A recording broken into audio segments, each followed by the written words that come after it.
Welcome to the manga recap of Is This Hero for Real? I really need your support, so could you please subscribe and watch this video until the end? The story begins with a goddess summoning an entire high school class to a world called fantasy. She informs them that the Demon King has been resurrected and that the world needs heroes to save it. The students cannot believe this, which is understandable. It's not every day you get transported to another world. The goddess then tells them they will be transferred to the Temple of Fantasy, where they will be greeted by the goddess's trusted saint. One of the students asks the goddess if this world has a system of attributes, skill points, and levels. To this, the goddess gives an affirmative answer. Another student asks if only the strongest among them will become the hero. The goddess replies that they will all become heroes, but will receive different levels of power, which will depend on the recognition and blessing of the gods of fantasy. A girl asks if they will be able to return home. The goddess replied that they would only be able to return once they defeated the Demon King. The main protagonist, a shy and awkward boy, also decided to ask the goddess if he could return to Earth. Once again, he received the same answer. He could only go back after defeating the Demon King. However, the protagonist didn't want to be a hero. He just wanted to return to Earth. Surprisingly, the goddess agreed to send him back, giving him a sly smile and saying he wasn't fit for a place meant for great heroes. The goddess opened a portal, and the protagonist stepped through. He found himself in a dark forest and muttered, "Seems like I've been sent quite far from school." At that moment, a group of Nullles emerged from the forest shouting, "Meet!" As you might have guessed, he wasn't sent back to Earth. The scene shifts to the remaining heroes in the sacred city, where they are greeted by the saint and several others. It turns out those people are their instructors. Alos, a master swordsman and prince of the kingdom of swordmasters Ithena, a princess from the Archmage Kingdom, and a magical mentor for the future heroes. The heroes then begin to examine their status windows, where things turn out to be not as simple as they expected. One of the buffs is called Hero's Blessing, a skill that automatically translates the languages of friendly races. One of the heroes asks, "The goddess said we need to earn the god's blessings. How do we do that?" At that moment, dialogue windows appear before the heroes stating, "Some gods are watching you." The saint explains that the gods are observing them and will grant their blessings based on their preferences. A student asks, "What happens if someone doesn't receive any blessings?" To this, the saint coldly replies, "Why should she care about such trash?" The scene shifts back to the protagonist, who is running through the forest, chased by a mob of angry Nullles. Being weak and out of shape, he quickly becomes exhausted. Barely catching his breath for a moment, the Nullles catch up to him. Looking at the Nullles, the protagonist reaches a brilliant conclusion. Creatures like this don't exist on Earth. The goddess tricked me. She never intended to send me back. Well, judging by the goddess's sly smirk, Kan Hansu, that's the protagonist's name, by the way, probably should have figured this out.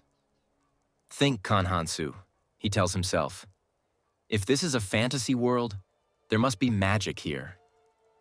Right then, a status window appeared before him. All the lines were blank except for one, Curse, which read, "Hero Rank E." It turns out he gained the ability to understand the languages of hostile races and a debuff that reduced the experience he earned from hunting and achievements. The cursed goddess not only sent him to die in a forest full of Nullles, but also saddled him with a debuff that makes it harder to level up in a world where everything depends on leveling. But there's a silver lining. He can now understand the Nullles trying to eat him. He decided to try diplomacy and shouted, "Hey, meat lovers, how about we talk this out?" The Nullles, shocked, replied with confused expressions, "A talking piece of meat? Let's eat first, then we can talk." Kan Hansu sighed, realizing he was out of strength and couldn't outrun the Nullles anymore. He resigned himself to his fate. Suddenly, he heard voices in an unfamiliar language, and arrows began raining down from above. One of them hit him right in the thigh. It turned out the newcomers were elves, though their reason for shooting at him was unclear. A chaotic battle erupted between the Nullles and the elves, while the protagonist tried to crawl away unnoticed. He managed to get away but had a serious injury. His femoral artery was hit. Kan Hansu realized he had no chance of survival and considered praying, but he thought, better to die than pray to the gods of this world. As he lay there, unbeknownst to him, some mysterious god was observing him closely. The Nullles had already returned, but the unknown god cautiously continued to watch him. The protagonist realizes it would be stupid to just lie there and die, so he shouts, "Help me!" The god, however, doesn't rush to save him and instead asks why he's alone. Yes, the guy's bleeding out, and the god decides it's a good time to learn about his past. Kan Hansu can't exactly tell the truth, that the damned goddess sent him to die in this forest, because this minor god might be her friend. So he pleads with the god to save him first, as he's dying in agony. Then the protagonist mutters aloud, "Maybe there are other gods here who could save me." This surprises the god, who replies that there can't possibly be other gods here. Kan Hansu, frustrated, asks, "Are you some kind of Asa or what?" The god, confused, doesn't understand what Asa means. And by the way, it's my first time hearing it too. Asa is short for outsider, but Kan Hansu doesn't want to explain it directly, fearing it might earn him another curse. He quickly improvises. Asa is like a lone wolf wandering the wastelands. The god seems to like this explanation. Kan Hansu asks again for the god to save him, but the god counters with a question. Are you an Asa too? The protagonist recalls that in the real world he wasn't an outsider. He had friends. But desperate times call for desperate measures, so he answers, "Yes, I'm an outsider too." But the god drifted into flashbacks, recalling a bad past. After a moment, he declared that the protagonist would never die. The god then cast a spell on Kan Hansu, and a green glow dissolved the deadly arrow and erased the pain. Now a new blessing appeared in Kan Hansu's status window. Outsider's Blessing. This skill resets all conditions except death. If the lone wolf leaves the wasteland, terrible things will happen. The meaning wasn't entirely clear, but Kan Hansu assumed that if he stopped being an outsider, he'd face some punishment since this god only helps outsiders. Not that it mattered much. Thanks to the hero's curse, he couldn't understand the speech of friendly races anyway. Deciding to get out of the mess, Kan Hansu tried to sneak away, but he stepped on a branch, and the loud snap was enough for the Nullles to hear him. The entire mob of Nullles starts chasing the protagonist, shouting, "The meat is running away! Stop, let's talk!" The protagonist realizes that the divine buff resets all conditions, including fatigue. While the Nullles grow tired, they refuse to give up. One of them hurls a rock at him, hitting its mark. But the protagonist immediately heals and keeps running. He suddenly comes to the edge of a cliff. There's nowhere else to go. An idea pops into his head. If he jumps off the cliff, he'll just heal upon landing. But the god reminds him that if he dies in a single hit, he won't recover, and the cliff's height looks pretty lethal. With Nullles on one side and the abyss on the other, it's decision time. He yells, "Hey, stupid Nullles! Whoever catches me first gets all the tastiest parts." Then he throws himself off the cliff. All the Nullles leap after him, shouting, "Dinner is falling!" They fell from a great height, and the protagonist lost consciousness. He woke up moments later and realized he was alive, unlike the Nullles.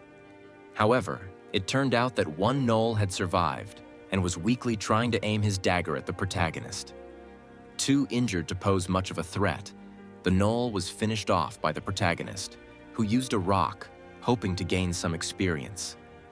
The scene shifts to the other heroes, where the Saint is explaining that they can gain experience either by killing monsters or by receiving blessings from the gods. One of the girls asks the Saint if the gods are watching them all the time.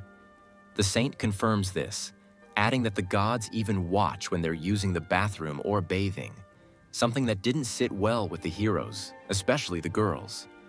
Another girl speculates aloud that the more attention they attract from the gods, the more blessings they might receive. For her insightful guess, one of the gods immediately granted her a blessing. It's called Charm Rank F. One of the girls immediately decided to try it out and seduced all the nerds in her class. The saint asked her to stop spreading the charm, but the girl decided to show off. As a result, she immediately received a debuff of condemnation from another god, followed by a smack on the backside from the saint. That's when the heroes realize they shouldn't abuse divine mercy too much. The scene shifts back to the protagonist.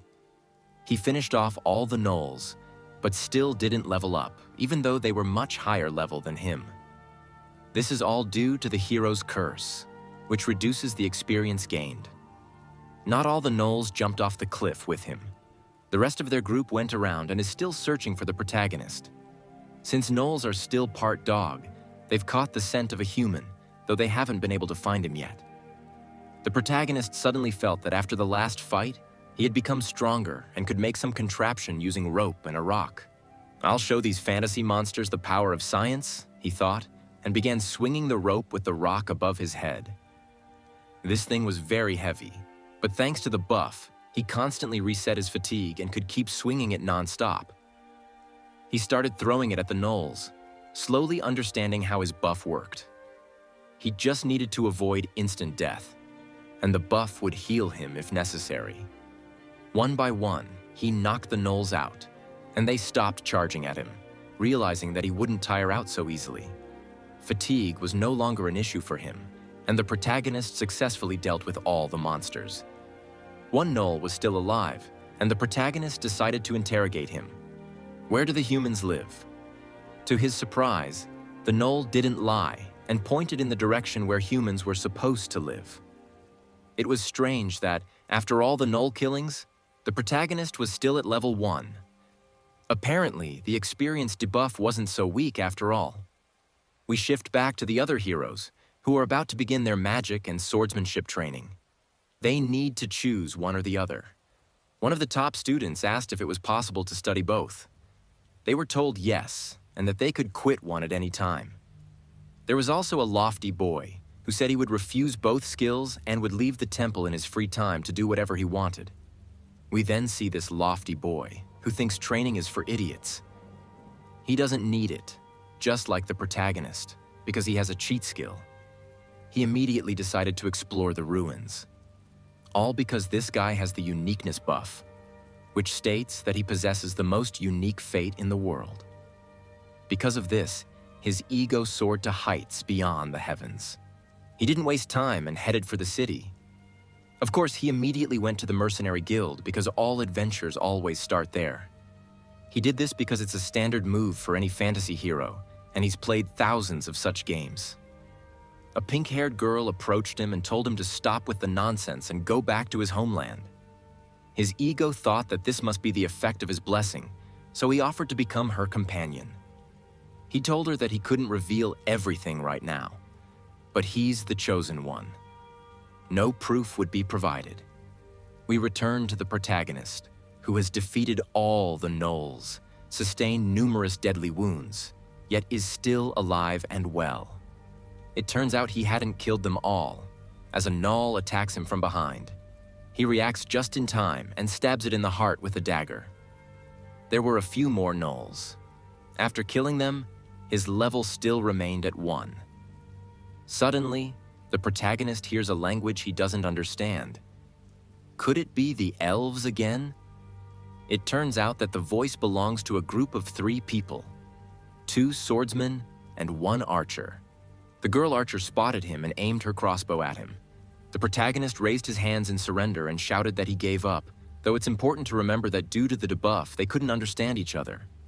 But it seemed like they understood he meant no harm, and they smiled. After that, they set off toward the city.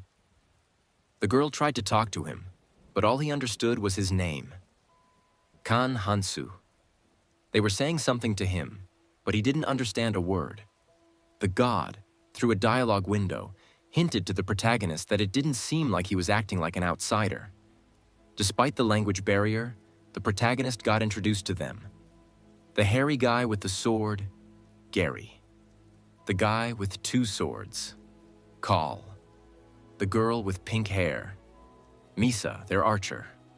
There was smoke rising from the mountain, which meant they were almost at the city. All 3 of them suddenly turned to look at the forest, where a group of Nullles was charging toward them.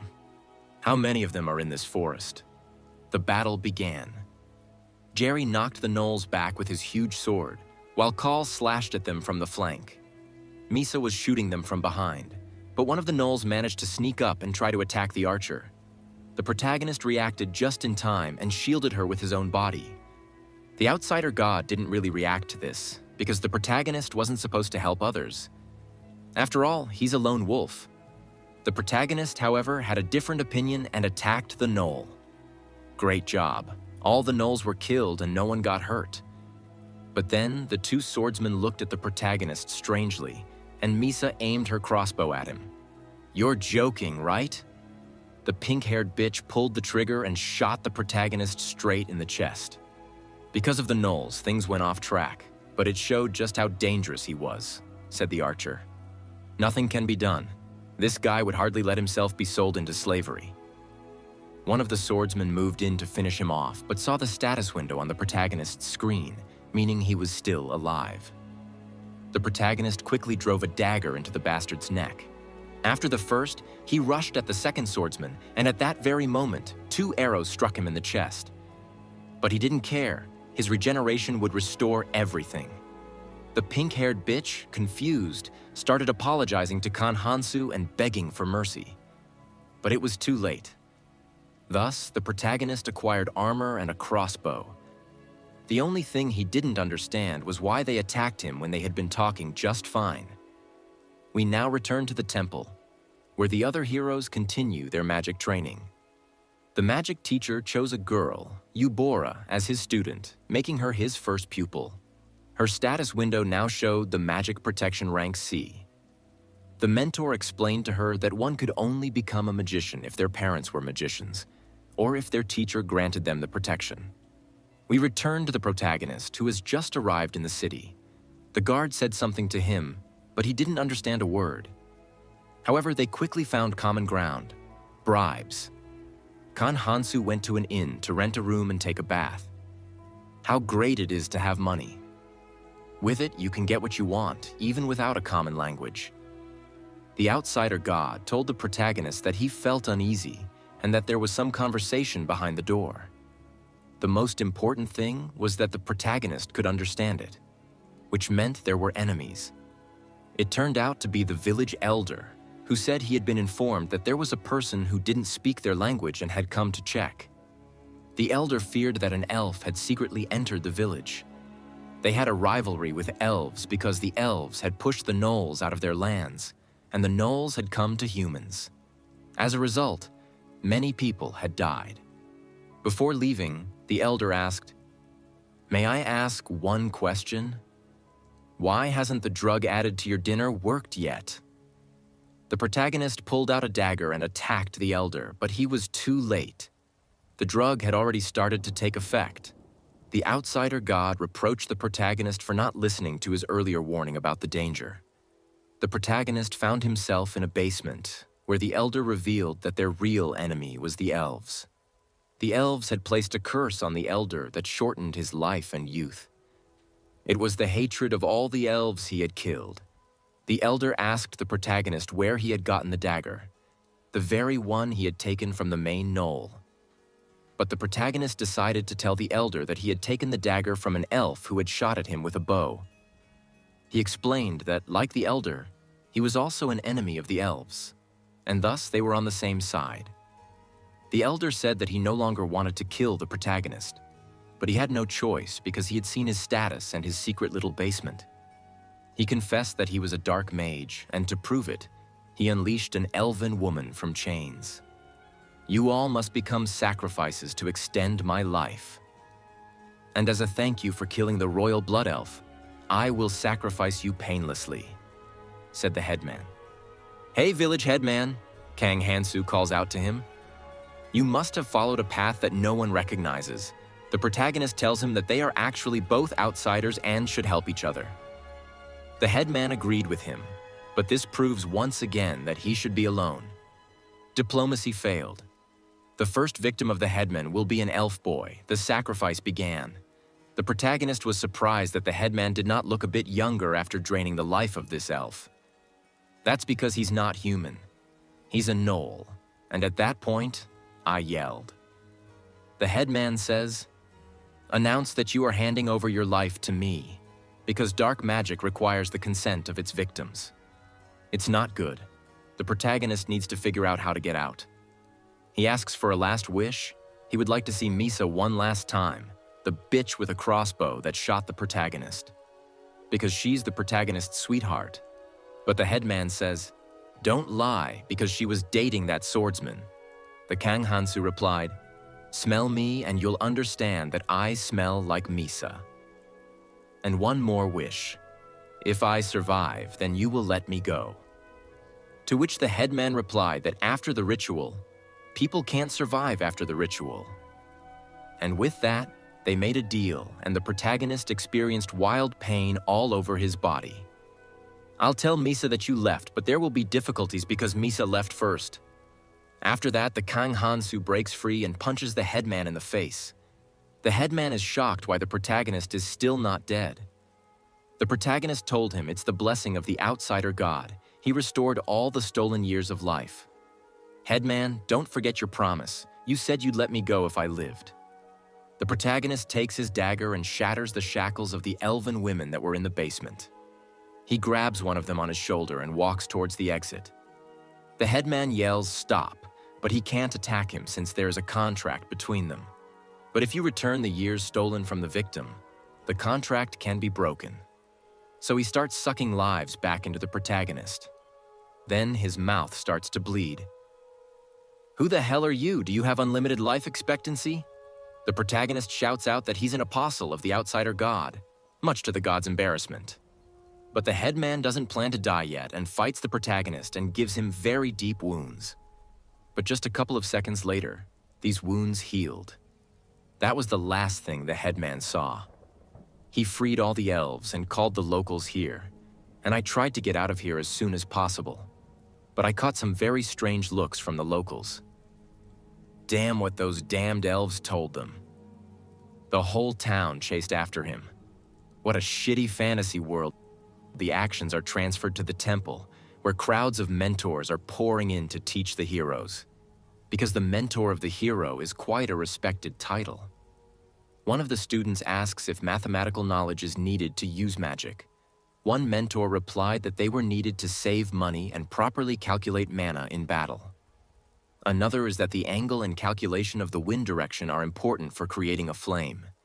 Then we are shown the very elves that the main character saved from the village headman. And then they tell us why the villagers attacked the main character. The elves asked him to catch him because of his dagger, which turned out to belong to the princess of the elves. A silver-haired elf with turquoise hair intervened in this conversation. She is an elf from the royal family. She said that he could have left them there to die, but he saved them anyway, and that she was going in search of this man. The outsider god was spying on this conversation. Turn to the protagonist. He was alive after falling off a cliff. Regeneration, you know. But Khan Hansu didn't spend long idling. The Nullles found him in the forest. But now he's not that cowardly weakling anymore.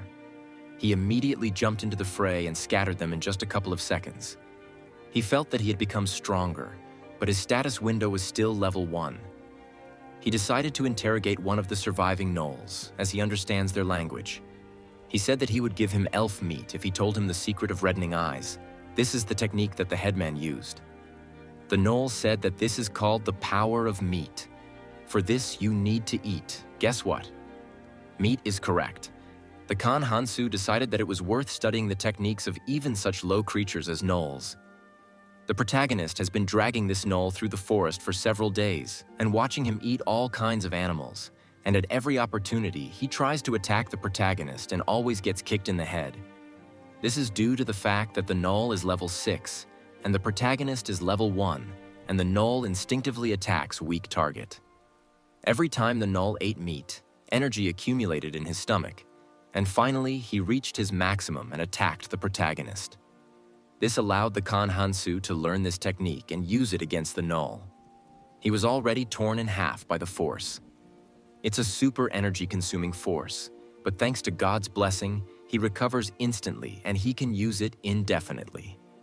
After receiving such power, the main character decided to return to the city to punish those bastards. He quietly approached the city and slipped over its walls. He killed the first guard and hid the body behind the toilets, then took out several more. Kang Hansu felt no difference between killing Nulles and killing humans, especially those who sought to kill him. Then he saw a strange scene. The locals were leading some tied-up people with bags over their heads. It was the same elves shown earlier. They had been captured and were all taken to that very basement. With cries of, "For the village elder," the villagers began slaughtering the defenseless elves. Only one was left, the one with turquoise hair, caught when she tried to flee the village. In just a moment, they were about to chop off her head, but suddenly, the protagonist appeared and decapitated the swordsman. "So it's you again," the protagonist said in surprise, as he had already saved her once before. From the beginning, the protagonist had planned to kill everyone in the village, humans and elves alike. The new village leader tried to escape but was taken down with a dagger to the back of the head. Only the elf girl remained. It turned out she had an extremely high level and a large number of buffs. The protagonist cut her ropes. "You'll handle the rest yourself," he said. She seemed weakened and immediately fell, whispering his name. How did she know him? The outsider god didn't like the protagonist being around the girl. It wasn't very outsider-like. The protagonist reassured the god, saying he'd get rid of her, but the village was dangerous and the forest was crawling with Nulles. They needed to get out of there first. They ran through the forest and the girl pointed upward. There, a massive phoenix was soaring through the sky.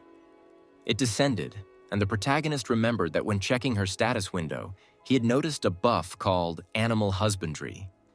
So that's how she tamed it. She said something in an unfamiliar language, and he realized she wanted to say goodbye. She then leaned in and kissed him. The outsider god was utterly stunned by the unexpected turn of events. Afterward, she flew off on the phoenix, disappearing into the distance. He receives a notification that he has gained new patronage from an elf. "You are now named a friend of elves. Your lifespan and youth have been extended, and all effects and reputation gained from elves are significantly enhanced. This means that thanks to these two buffs, he's now even more than immortal." The outsider god grumbles about how the protagonist looks way too happy. However, the protagonist reassures him, saying he's glad he parted ways with that elf girl and can now move forward. We shift focus to the rest of the heroes, who are going on their first hunt to level up.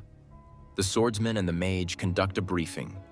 The knight's order will handle corralling the monsters, while the heroes are tasked with slaying them to gain experience and rank. The students are excited that there will finally be something besides theory. Now they'll have the chance to grow stronger. One of the heroes spots a slime and decides to make it his first victim. At this, the instructors shout, "Stop!" Slimes must not be killed because they reduce the spread of infectious diseases in the area. If you kill them, you'll be considered savages. Their conversation didn't last long as they heard the cries of Nulles, time for their first real battle. The first student swung his sword at a Null, but the Null managed to block the attack and counter. The student went down in a single strike, just like his other weak friends.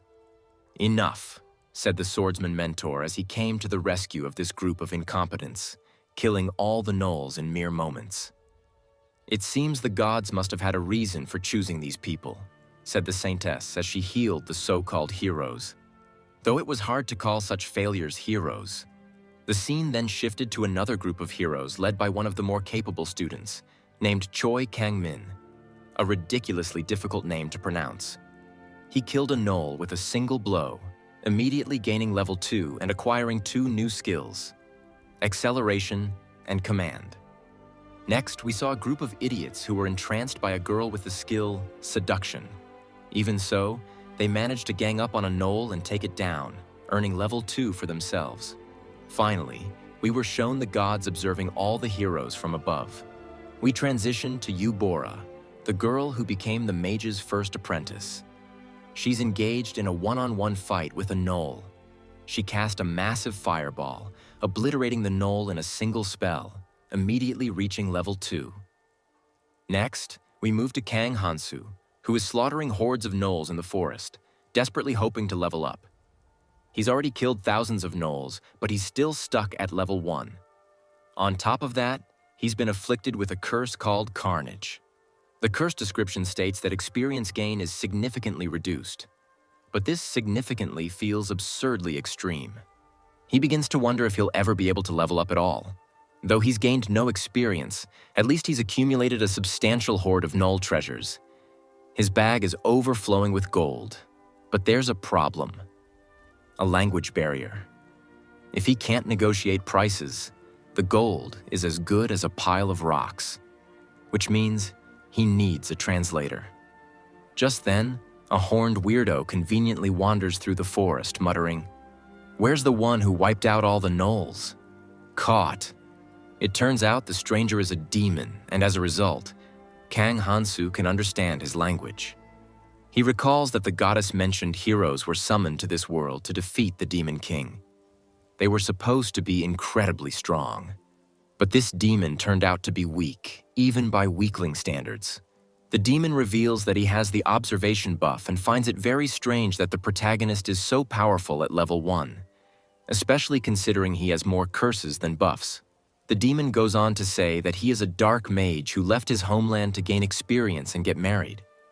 The outsider god becomes curious and demands more details about the marriage part. The demon explains how their world works. The stronger a demon is, the more spouses they can have. He left to gain experience because he didn't want to end up being the 243rd husband of some old crone.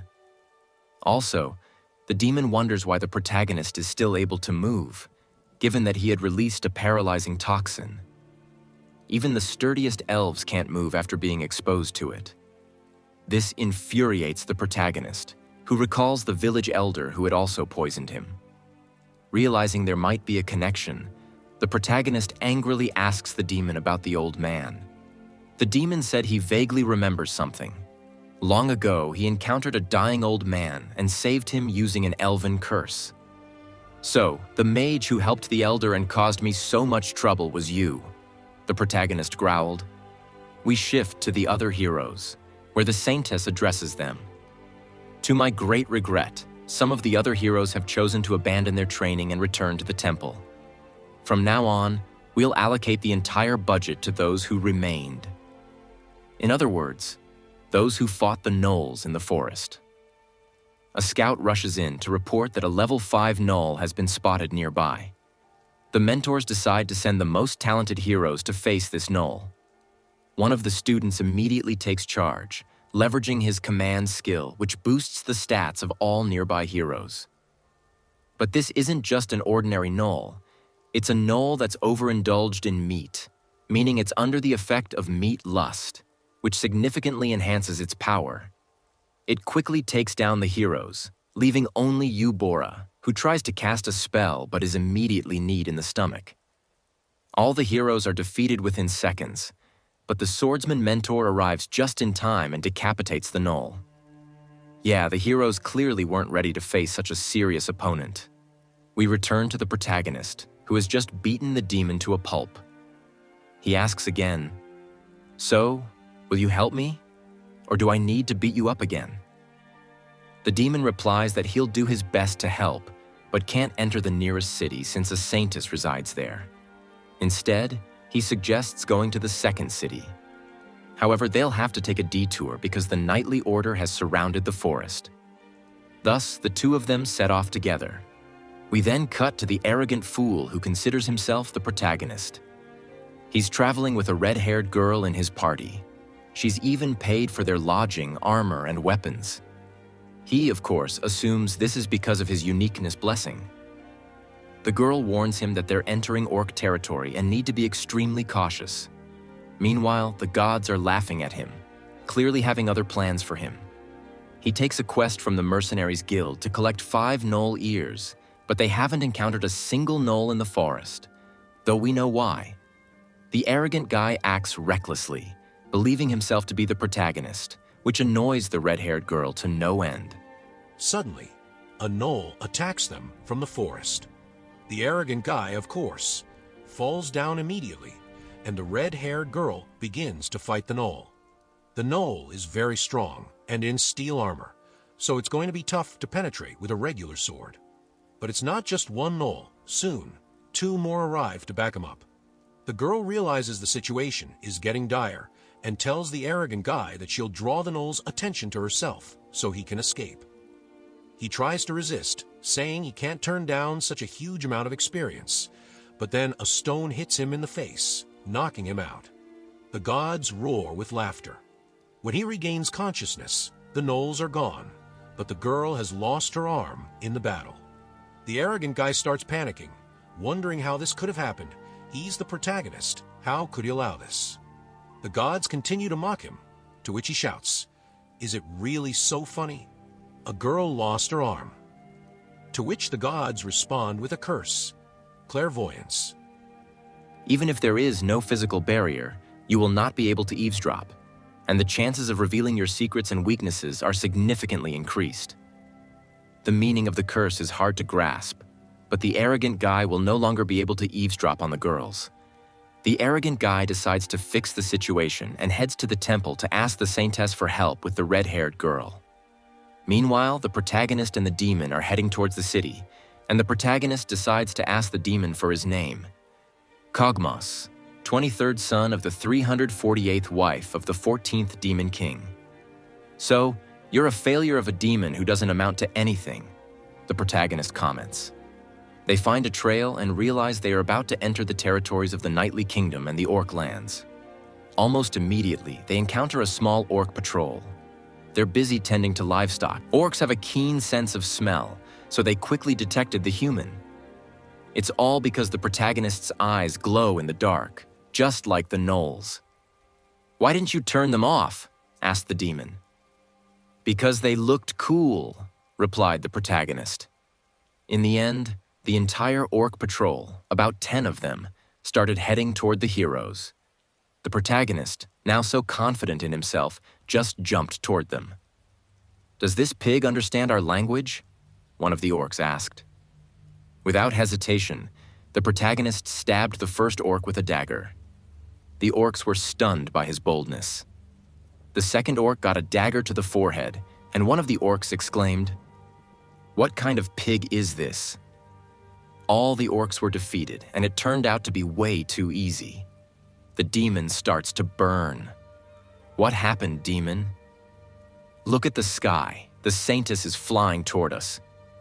Kogmos can't heal the wounds inflicted by the saintess that quickly, so now the protagonist must carry him." The god suggested leaving the demon to the orcs as food. The protagonist tells the demon that not long ago he almost became a hero.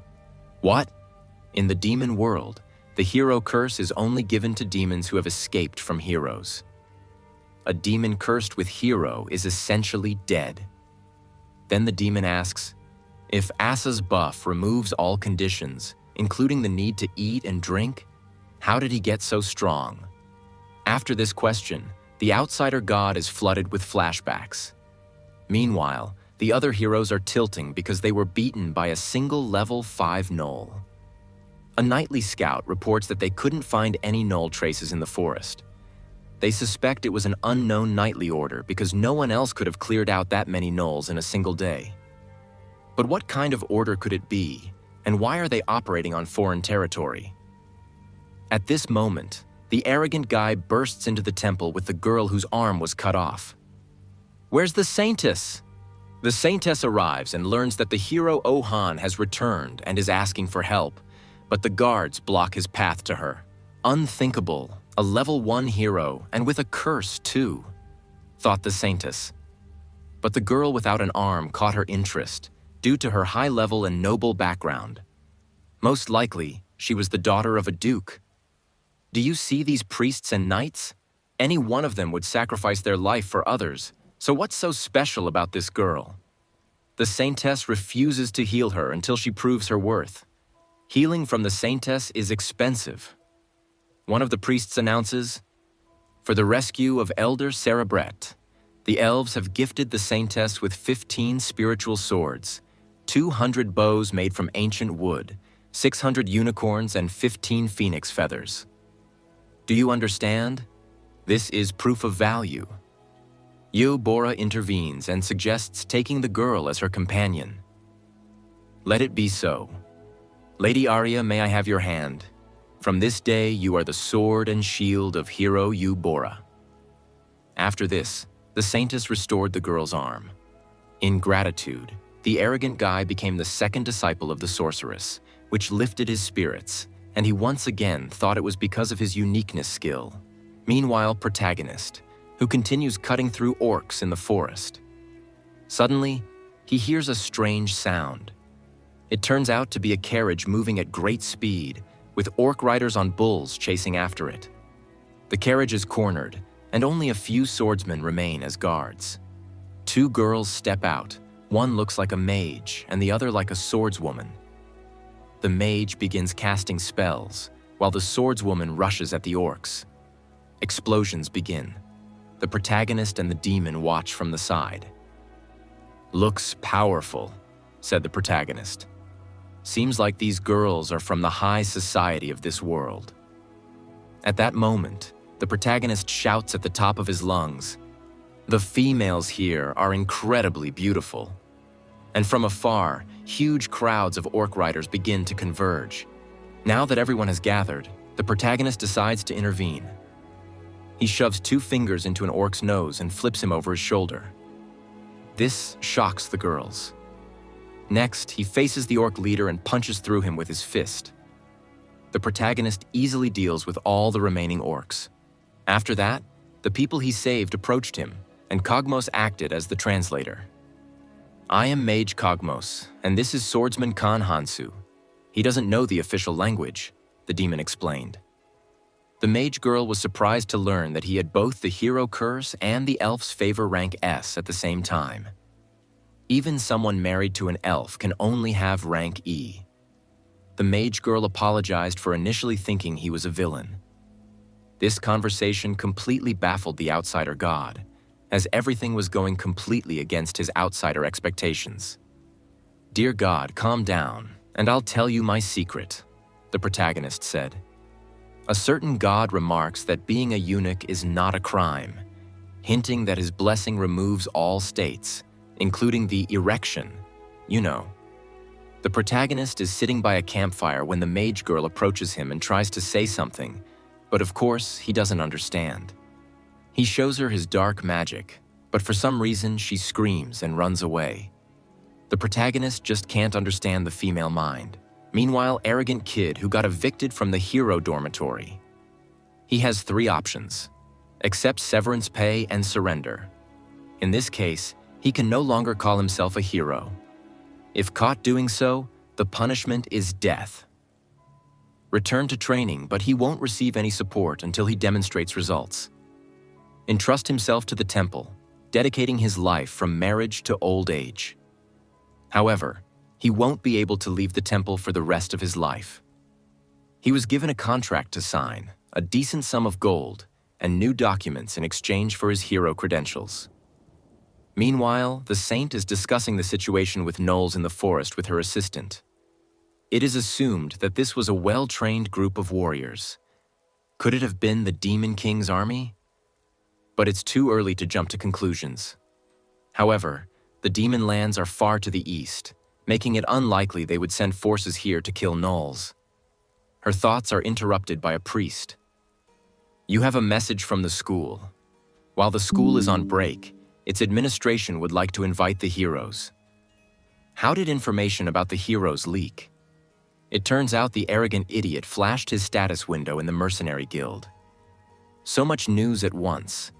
One of the knights rushes in and reports that they found a bag with the hero's personal belongings. We return to the protagonist, who has just arrived in the city.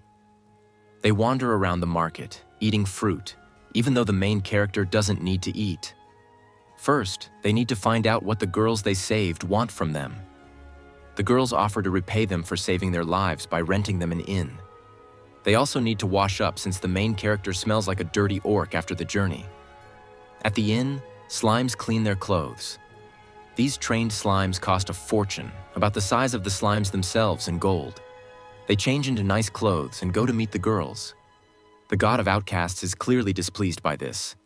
And then the girls appear, dressed in evening gowns instead of travel clothes. Together, they head off for dinner. Meanwhile, arrogant kid who is heading to the slave market to assemble a party. He walks around, browsing the slaves, but none of them catch his interest. Then he runs into a familiar hero, who seems to be doing the same thing. What's he doing here, and who's that mountain of a man with him?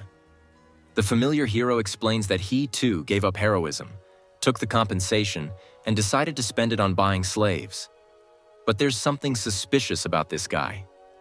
The arrogant kid approaches a bored slave trader and casually shows his status. The trader perks up immediately, realizing that heroes tend to have deep pockets. The trader grants him access to the slave quarters, where all the options are on display. As expected of a typical nerd, the arrogant kid wants a strong woman for his party. But when he's shown one, he must have been expecting a shy and cute waifu. The trader explains that slaves cannot disobey their master because of the slave curse. If they do, they experience excruciating pain. Eventually, the arrogant kid finds 3 cute girls, classic nerd behavior, aiming to surround himself with a harem. Although these girls aren't entirely weak, each of them is level 6. The big, strong woman he saw earlier was level 17. The trader redraws the contract, officially making the arrogant kid their owner. The former hero is reminded that he must give clear commands because slaves sometimes kill their masters. The arrogant kid is absolutely thrilled, as are the gods, who take delight in mocking him yet again. Meanwhile, the protagonist is trying to join the Adventurers Guild, but runs into his first major problem. He doesn't know the language. The demon reassures him that this is common among mercenaries since many of them can't read or write either. The demon gives him an example of how to write his name, Kan Hansu. With great difficulty, he finally manages to sign the contract. He was immediately granted the title Rank D Mercenary because the rescued girls vouched for him. After joining the guild, the girls give him his first mission, Orc Extermination. His task is to reduce the number of orcs to curb their prolific breeding. The god of outcasts asks if the main character plans to stage a massacre. No, this time it will be complete annihilation, he replies. He sets off toward the orcs with the girls, using them as bait. The girls manage to take down an orc together, but not without difficulty. They watch as Kan Hansu effortlessly slaughters orcs and remark that they've never seen anyone so extraordinary before. It's so easy to mistake him for a demon because of his hero's curse, a condition typically associated with demons. However, thanks to the elves' blessing, they trust him. For hours on end, without rest, he cuts down orcs. The girls plead with him to at least take a break. How does he have such endurance? They wonder. He exterminates all the orcs in the area, yet he doesn't even break a sweat. The girls don't realize that he doesn't tire at all. They assume it's just a rare talent. He also starts learning the official language, using a children's picture book. He surprises them by saying in the official language, "Hey women, let's go." Meanwhile, at the temple, the saint examines the hero's belongings they found. They lay out all the items from the backpack on a table, marveling at the printing techniques of that era. "Who knows about this backpack?" she asks. "Just me and the commander," comes the reply. "You must forget this backpack exists," she orders. However, they cannot identify the owner of the backpack since they don't know the hero's language. The saint assigns her assistant the task of learning it to decipher the contents of the bag. The saint doesn't believe that the perfect god could make a mistake. The assistant reports that they found the bodies of elves sacrificed alongside the bodies of their executioners. The locals believe it was the revenge of a vengeful foreign soul. We return to the protagonist, who has set up camp for the night. He uses the time to study the picture book. The God of Outsiders enjoys it and asks him to read more. Honorable God will read it later. We've been unexpectedly surrounded, and it seems like it's by humans, Kan Hansu says.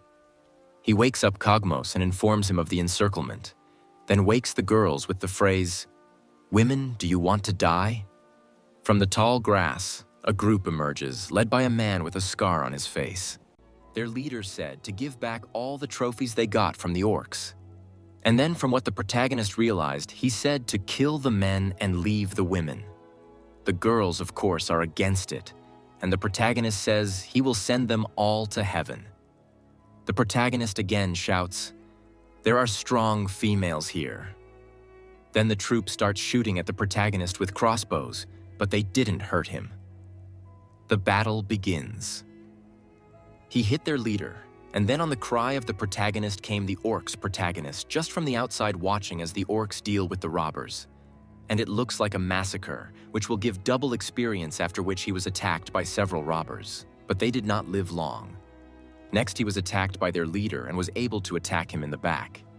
But he did not know that such attacks do not hurt the protagonist, and then he hand-punched him through. The action moves to the Adventurers Guild, where the protagonist brings a huge bag of orc nickels. He could have brought more if he didn't have the girls with him. After that, he gives the quest sheet to the girls. They are delighted because they raised 2 levels in one day. But Han Kansu still has the first level. Questions for the outsider god. The god doesn't know what he's talking about. We're transported to the memories of the god. At first, the world was filled with emptiness. Then came the stars and the first life. The first living creatures began to find altars and pray on them. Eventually, these altars became gods. Living beings wished for God's help. So the first gods appeared. Gradually, they became more and more. Each of them in his own way helped living beings as if competing with each other. Having received the favor of the gods, living beings began to develop in different directions. So began senseless wars. Time passed, and in one of the caves, one of the gods found a dying man. God asked him if he wanted to live, and the god helped the man. Then the man turned into a child. God went to the nearest village and asked his grandfather and grandmother to go to the cave. So the god saved the man at his own request. The god watched the boy grow up and one day dared to talk to him and asked him how he was doing. To which the ungrateful little shit said, "Because you made me a child, the woman I love was taken from me." God freaked out. He saved a man from death. Why would he say that? He doesn't understand why everyone he helped cursed him, so hundreds of years passed. The outsider god didn't help anyone else. After so long, the gods decided to change the rules and introduced a system of patronage and curses. The gods got used to the new system, except for one god. We see a wounded, dying hero, and the outsider god asks him if he wants to live. The hero replied that of course he does. But the god warns him that he has to lose everything.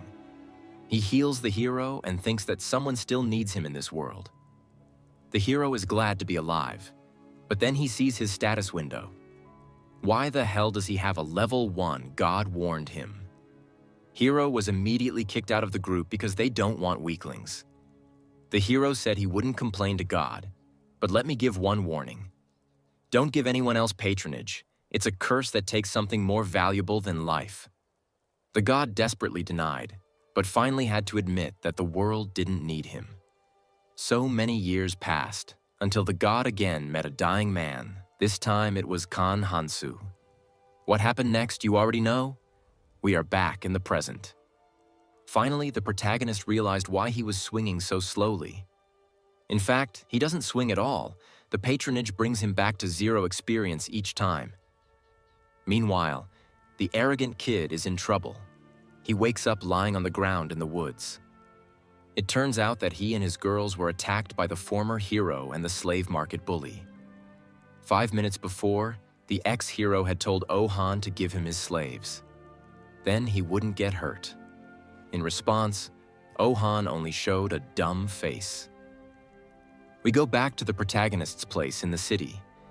He tries to find information about some legendary sword in the library. Since he cannot pump, you can at least find a top weapon. Before this, aristocratic girls and the demon told him that there are no such weapons. Kang Hansu asks if there are any undiscovered ruins.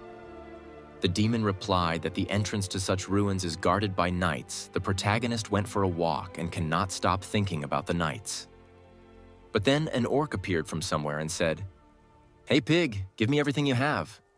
This orc has never been so wrong before. So the protagonist starts beating him up. During the beating, it turns out that there are huge orc ruins. A couple of beats later, the orc agrees to escort Kang Hansu to these ruins. The orc says that a strong man like him can't go into the ruins. This was before he was born, apparently meaning that there is a level limit. What the hell, there's nothing here. Moments later, the entrance to the ruins appeared out of nowhere. The orc was stunned. He thought he was going in without it, since the entrance is available to creatures level 9 and below. No problem, Kang Hansu is level 1. You've wandered into orc territory. The orcs think it's just another low-level human they're going to eat. God prays for the repose of a few 100,000 orcs, and the protagonist starts chopping up orcs in packs. He destroyed a huge pile of orcs and collected the bodies in a pile. After that, he released the slimes to deal with the bodies. Time to check the level. Of course, he didn't level up, but he was given a new curse called extermination. Increases the likelihood that the dead people you kill will haunt you in your dreams. Who cares if the protagonist is awake anyway? When the protagonist had slaughtered all the orcs, he freed the captured humans. Kang Hansu started looking for a way out of the city.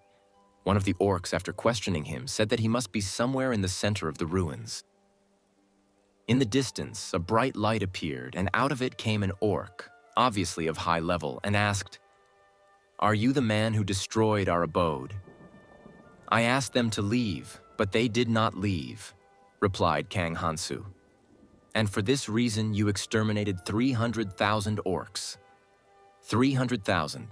This orc is the guardian of this city and is responsible for making sure that not a single soul leaves the city. "Guardian, you say? So there must be treasure here," shouted the protagonist and rushed to attack. Kang Hansu with his dagger and the guardian orc with a huge trident. After they clashed weapons, Kang Hansu's dagger flew away with his hand. "And this orc is very strong. This is the end," shouted the guardian and tried to finish him off. "I'm surprised he survived my crowning death blow. You will be responsible for the death of 300,000 of my fellows." The protagonist's arm grows back and he is ready to fight again. "Is your body immortal?" asked the guardian. "I don't care if it's 100 years or 1,000, I'll lock you in here until you die of old age," shouted the orc. Meanwhile, we are transported to the hero Yubora. He and Arya, the red-haired girl whose arm was cut off, are discussing patronage. One of them is the aristocracy, which Arya has had since birth. Due to it, she gets a part of the experience gained by her vassals, so she can get experience points for nothing. But the problem is that she doesn't have any vassals and doesn't use this buff at all. A saint came over, despite the late hour. They sat down to tea, and the saint made light conversation. But from her appearance, it looked like she came with a specific purpose. The saint is worried that the hero competition will have unintended consequences. Because from time to time, hero downfalls happen when heroes become obsessed with patronage and temptation. Then Yubor remembered the moment when the goddess sent Kang Hansu home. And luckily, the saint asked Yubor if she knew Kang Hansu. "Is he your boyfriend?" the saint asked, but Yubora replied that they were just acquaintances. Later in her bedroom, the saint thought that Yubora was lying, and it was obvious that Kang Hansu was very interested in her. If the truth comes out that Kang Hansu couldn't actually return home, it could greatly undermine the hero's trust in the gods. The problem would be over if he's dead, just enough to hide the evidence. But what if he's still alive? The goddess revealed herself and let it be known that she was extremely displeased. The goddess can easily find any hero because of their patronage, but even she couldn't find Kang Hansu. Could it be that another god is preventing them? They need to find him and erase even his trace. And an outsider god was watching. He has learned of the saint's plan. Meanwhile, somewhere far away in the orc ruins, the protagonist continues to fight an orc. It is already night outside. "How long are you going to waste your strength?" asked the orc. "Until you die, you damned orc," replied Kang Hansu, and they continued the battle. The orc is too strong and fast. Kang Hansu retreated, and he's sitting on the ground trying to work out a plan to fight the orc. A man comes up behind him and says hello. The man turns out to be Bruce, the new leader of the group of human survivors that the protagonist saved. He brought a woman with him, but the protagonist chased him away, apparently misunderstanding him. But the woman stayed and continued to watch him develop a battle plan. It was morning. Kang Hansu decided to show the outsider god the move he had learned overnight. It turned out that he had repeated the Guardian's technique exactly. In return, the outsider god increased his level of ACCA patronage. And at the same moment, the hero curse level increased, which means that the goddess has noticed him and knows he's alive. It's time to punish the pig. The guard took him to the training hall and told him that heroes used to train here. But many years ago, humanity sank in pride, and this place was taken over by orcs. As long as Kang Hansu lives, these ruins cannot be rebuilt. So Kang Hansu must die here. But before the battle, he asked if there was treasure in this place. Here rests the weapons prepared for the heroes who barely left the training hall. How are you going to defeat the goddess with a beginner's weapon? This is a failure, thought Kang Hansu.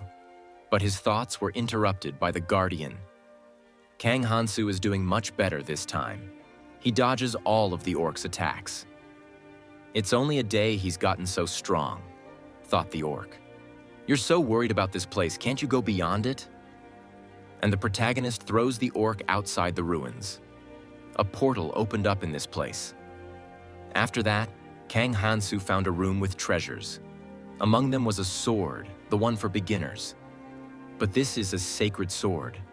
The god tells him that this sword can only be used by a hero, then it starts to sparkle strangely. "You don't need a goddamn hero, do you?" shouted the hero and broke the fucking sword. "If I can't use it, then neither can the other heroes."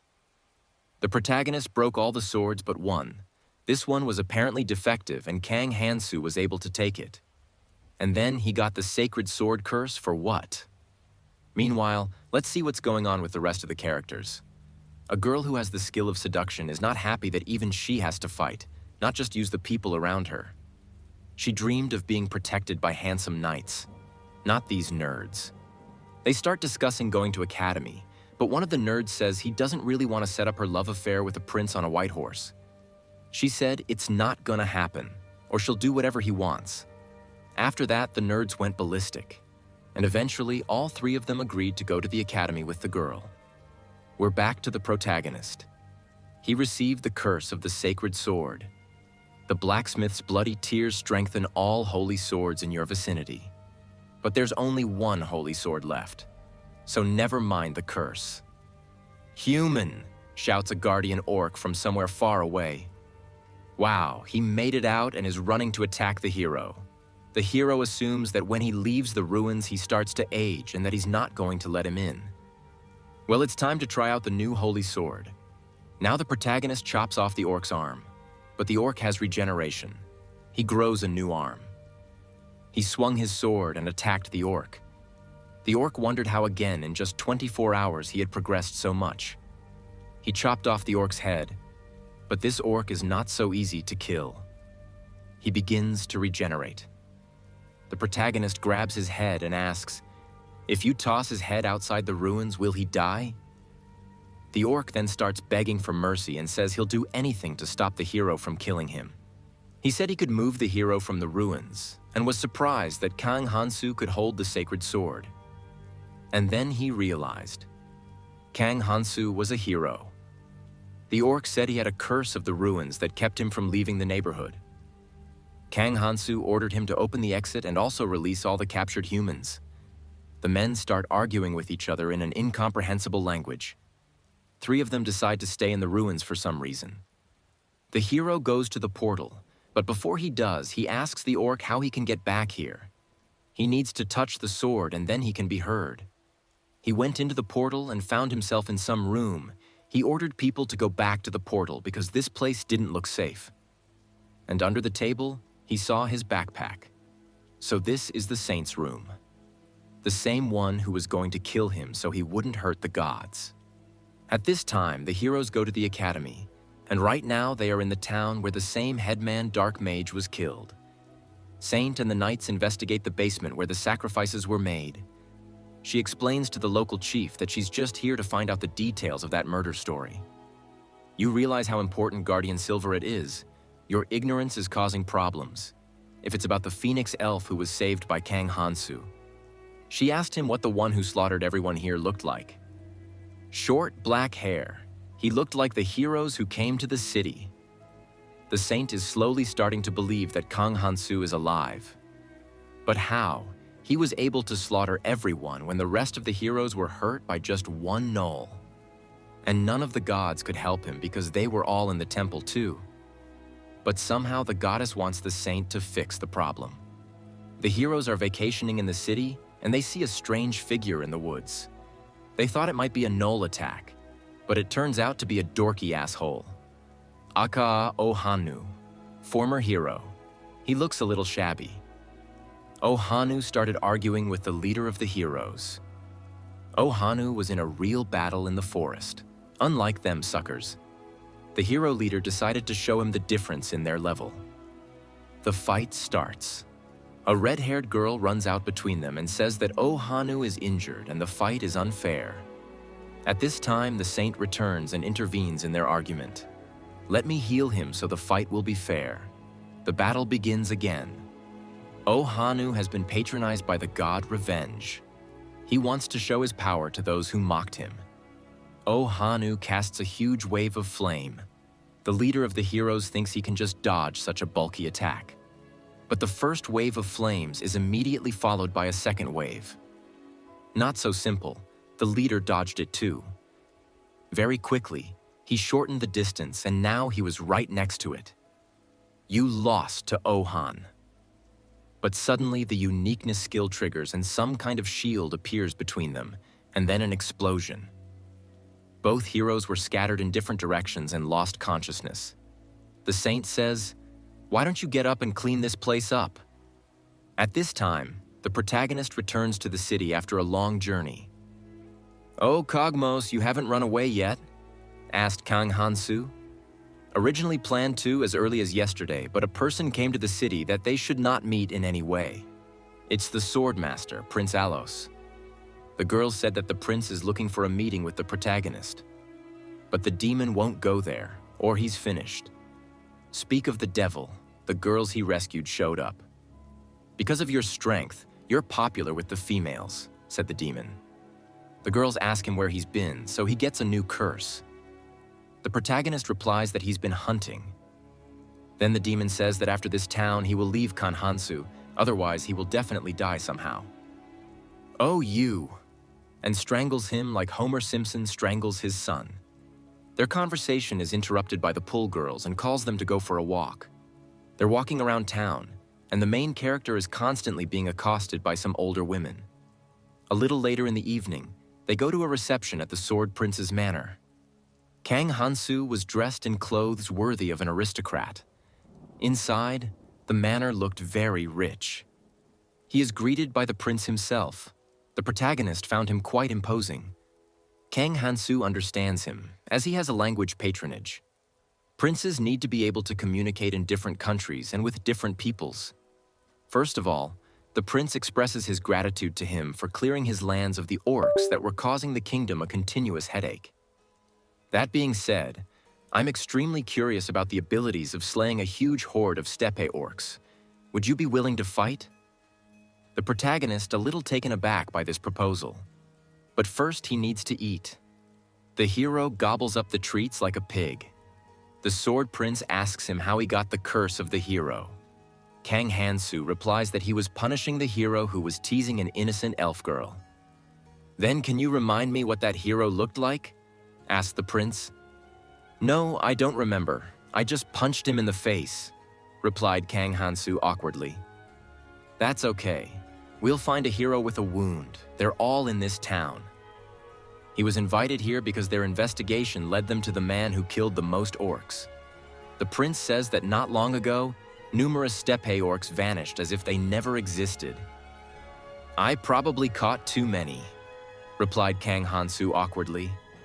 According to Lady Kang Hansu, he's an interesting person. That's why the prince is so interested in him. Later they went out to the courtyard to spar. He showed a dagger.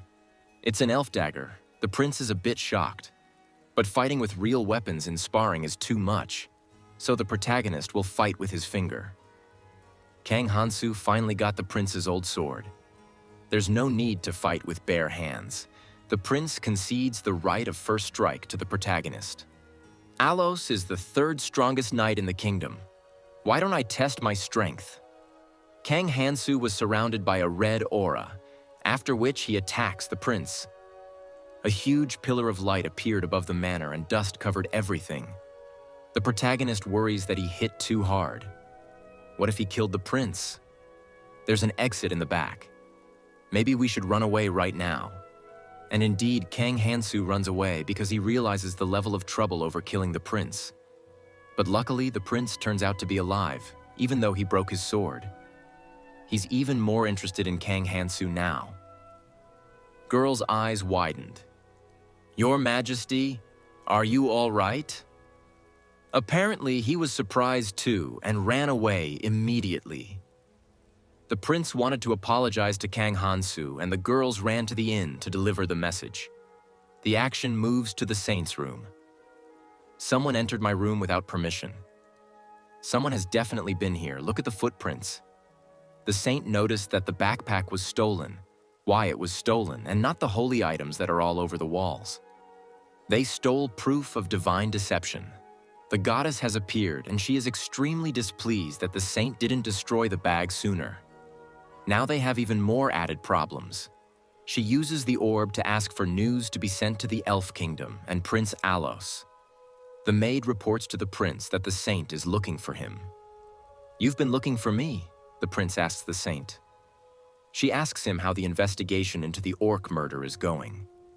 The prince reports that he has captured an orc and questioned who carried out the massacre in the orc domain.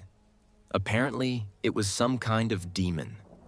The saint has given him orders to watch out for demons that may be nearby.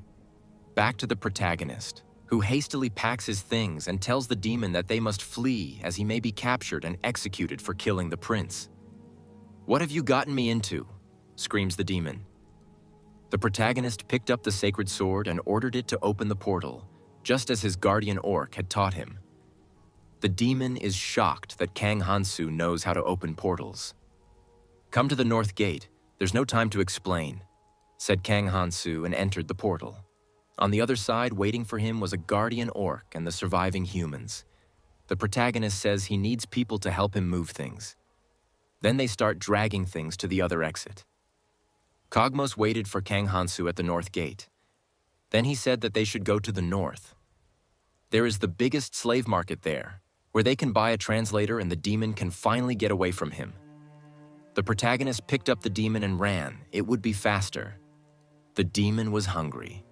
The protagonist opened a portal and 2 plates of food appeared from there. After they ate, the protagonist threw the plates back into the portal. I've never heard of magic that cooks food in my dishes, said the demon. They finally arrived in the city. It's a fairly large city. Kogmos asked Kang Hansu to return his belongings if they were going to break up after this town. The protagonist returned his bag with no problem. Demon was also curious about his sword and asked for permission to examine it. After that, the demon was struck by a discharge. It's a sacred sword, so obviously demons can't touch it. The slave market is in full swing, with solicitors everywhere advertising their wares. They went into a top guild and said they needed a slave with language patronage and preferably strong enough to accompany the Khan Hansu. This slave here, the seller shows the slave, and she turns out to be a very beautiful demoness. Kogmos seems to be in love. Kang Hansu laughs that he was expecting this, since his order for a slave completely matched Kogmos's description, and it is logical that a demon could meet all the requirements. Kogmos says he's buying this slave girl. But you don't have any money. Kang Hansu asked the demoness how she became a slave. She said there was a man who doubted her love for her, after which she agreed to be branded a slave. And then he dumped her. Classic story. But Kogmos was touched by her. But Demonica apparently didn't like Kogmos very much, she said. Get this insect away from me who's trying to feel sorry for me. I want to gouge his eyes out. The protagonist looked at her stats. Level 27. Impressive. The demoness explains to him that because of the patronage of a slave, she gets true happiness when she does her master's bidding. And that's the only reason she's willing to serve a pathetic human. The protagonist couldn't resist buying more cheap slaves, then sent them through the portal.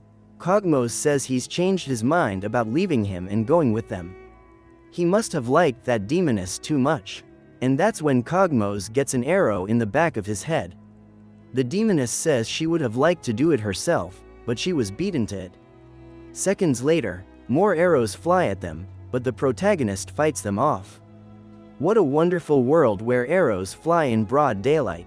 They quickly found the scum in the alley and gave them what they deserved. They're stealing slaves. Apparently there's a rumor going around town that a level 1 man bought a lot of slaves, said the demoness. The guards are coming, let's get out of this town. They stopped in the forest. By this time Kogmos had already healed his wounds with regeneration. Out of the blue, the demoness tried to attack Kang Hansu from behind. He'd been warned that slaves sometimes kill their masters. The protagonist caught her arm and said, "I guess I'm easy prey in your eyes too." The demoness doesn't calm down and continues to attack. This time Kang Hansu decided to meet her blow with his own punch. After that, she lost her arm. "Are you definitely level 1? You pathetic human," shouted the demoness before attacking again. "Fine, then I'll show you the master's abilities," and the protagonist is showered with a hail of red fists. But she was able to dodge the last killing blow. "What's the matter with you?" Then she counterattacked Kang Hansu and a fountain of blood spurted out. "These wounds are nothing to a demon. Now order me to get free, then I'll heal you right away," said the demoness. "Don't bother, now I order you to stay where you are," said the protagonist. "Great, we can both regenerate. Let's fight until one of us dies," said Kang Hansu. "Are you ordering me?" the demoness clarifies. Then the fight continues and the demoness says that she has never sworn allegiance to anyone. After a while, the demoness realizes that her wounds are not healing in time. She didn't have time to dodge and was kicked in the stomach with her leg. The demoness still has some tricks up her sleeve. She's got wings. She pushes off of his arm and soars upward, though it seemed like she had no strength left due to her constant regeneration. "I promise to finish you in one blow," says the demoness and prepares a mega leg kick. And it hit him right on the head with all its force and the hero blacked out. He wakes up after a while. "What happened? I lost," he thought. "You're awake, master," he heard a demoness voice from behind Kang Hansu's back. "You're going to provide me with new clothes. This one was torn during the battle. Taking care of a slave's needs is the master's duty." The protagonist took out a blue dress from the portal and handed it to the demoness. The demoness said that they didn't manage to reveal a winner, but it seemed to her at the end that he gave in to her. "By the way, Diaroka, that's the demoness's name, do you want to say I lost and I will submit to you?" The demoness replied that recognizing a low-grade creature is already a hard decision to make. Then she said she was exhausted and hung on to him. At this time the saint thinks about strange coincidences. First all the Nullles disappeared, now the orcs. With these questions she went to Elder Cerebret, the very same elven woman. When the saint spoke of Nullles, Silver remembered the moment in the forest when they had last seen Kang Hansu. The saint asks for help in finding her lost item, and in this, the elder will be helped by a special slime. "Come, I'll show you its power," said the elfess. They are at the scene of the crime and Silver asks the slime to tell the identity of the robber. A slime named Meowl said that the robber got into the room through the sacred sword on the wall.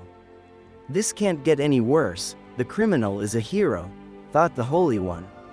An elven girl asks the saint to help her get a job at the academy as a teacher, because her dislike of violence has prevented her from leveling up and the best thing she can do is teach. That way she can gain experience points without fighting, with the patronage of teacher. Excellent choice, I'll help in any way I can, replied the saint. We're taken to the jerk who woke up after the battle with Choi Kangmin, the leader of the heroes. He sees a crowd of onlookers gathered nearby. People were seeing the heroes off, and among them was the elf Silverette. What a hottie, oh Hanu, the HQ man approached and asked, is there anything you want to tell me, hoping for a uniqueness skill? But he was rebuffed. It didn't work again, although why again, it never did. He tried again and asked if she was married, but this time he was turned down by the elf woman's knight. Ohanu is gone, but that doesn't mean he's given up. He thinks he's the main character and should definitely help the elder. He overheard that the heroes will go to the academy, and that hottie will be a teacher there. The arrogant guy immediately started daydreaming about a romantic day at the academy. But he has to start by getting into the academy. But to do that, he has to be reinstated as a hero. He went to the other heroes and said he'd enter a tournament to get into the academy. The prince told him that only heroes can enter, but he's been progressing quite well lately. But either way, he'll need his money back to regain his status. And then there's the sparring. But it only lasted one punch, after which Ohanu hit the wall with his forehead. Aloes asks the heroes which one of them is going to compete in the tournament. The heroes start raising their hands, but not all of them. There are doubters. The saint intervenes, enough prince, you shouldn't force the heroes to participate, you should respect their choice. Those who don't participate can go back to the dormitory and pack up. Because they are going to support the brave and strong-willed heroes. And then all the other heroes raised their hands. We now return to the protagonist. He's been abandoned by the demon Cogmos. He said he had to get stronger to be a worthy match for Ms. Diarocha. The outsider god offered to abandon the demon. But Kong Hansu reassured the god he'd only swap one translator for his female version. The outsider god is not happy with what is happening to the protagonist. He is too successful and taking offense makes an escape. In fact, he just went to spy on the prince, the saint and the others. The heroes were just practicing for the tournament and saw a sign on the schedule board. The winner of the tournament will receive a sacred sword and a chance to enter the academy. The god was incredibly enthusiastic about the idea. At this time, the protagonist made it to the inn where he was able to put Diarocha on the bed. He's a little worried about the god, but it seems like his patronage is still working, so he hasn't given up on it. The protagonist looks out the window, it's evening. Just at this time the slave thieves are getting active. We should take revenge on them before they leave the city. The god returned and said that he was on a solitary journey. The protagonist asked if he wanted to go for a walk with him while the demoness was asleep. Gotta get revenge on those bastards. God asks where he's going next. Maybe he should go to the academy. The protagonist doesn't really like that idea, but the god asks if he'll go to the academy if he helps him with the thieves. But first, you need bait. He bought himself the cheapest slaves and went out on the street. It didn't take long for the thieves to arrive. Some two assholes shot him with crossbows. But Kong Hansu can't be taken. Soon the rest of the gang appeared on the roof with the leader. He jumped down to the ground with him. It's time for the slaying.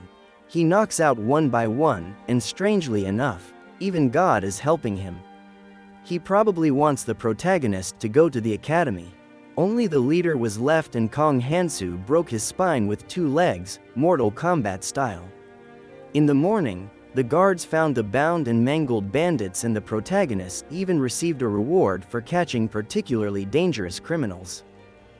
Wait, Kong Hansu, shouted the chief of guards to him. He told him something about his son and the academy. That's all the protagonist realized. Apparently he wants help. Khan Hansu says he'll help, but he has a condition. He wants to go to the academy too. But the knight turned him down. We'll have to renegotiate. It's about time the demoness interpreter showed up. The knight reacts negatively to the demon's appearance, but she's a human slave. God insists that Kong Hansu continue negotiating and then disappears. Suddenly there's a loud noise. The guards say, "Look what's there." A huge dragon appears over the city. The dragon says it will wipe out the heroes and the rest of the people. Then the dragon saw the hero's first level as it happened.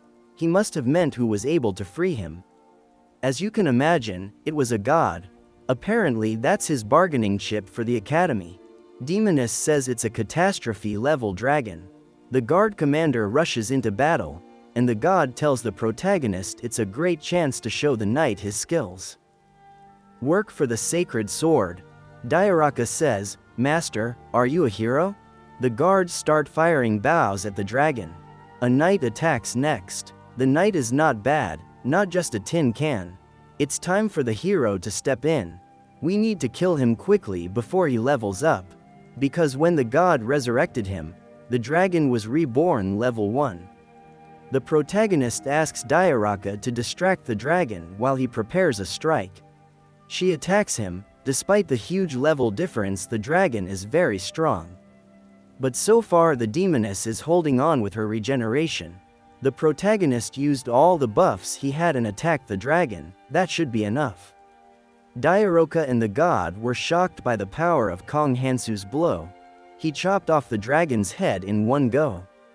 The knight asked, "Were you really able to defeat the dragon with level 1?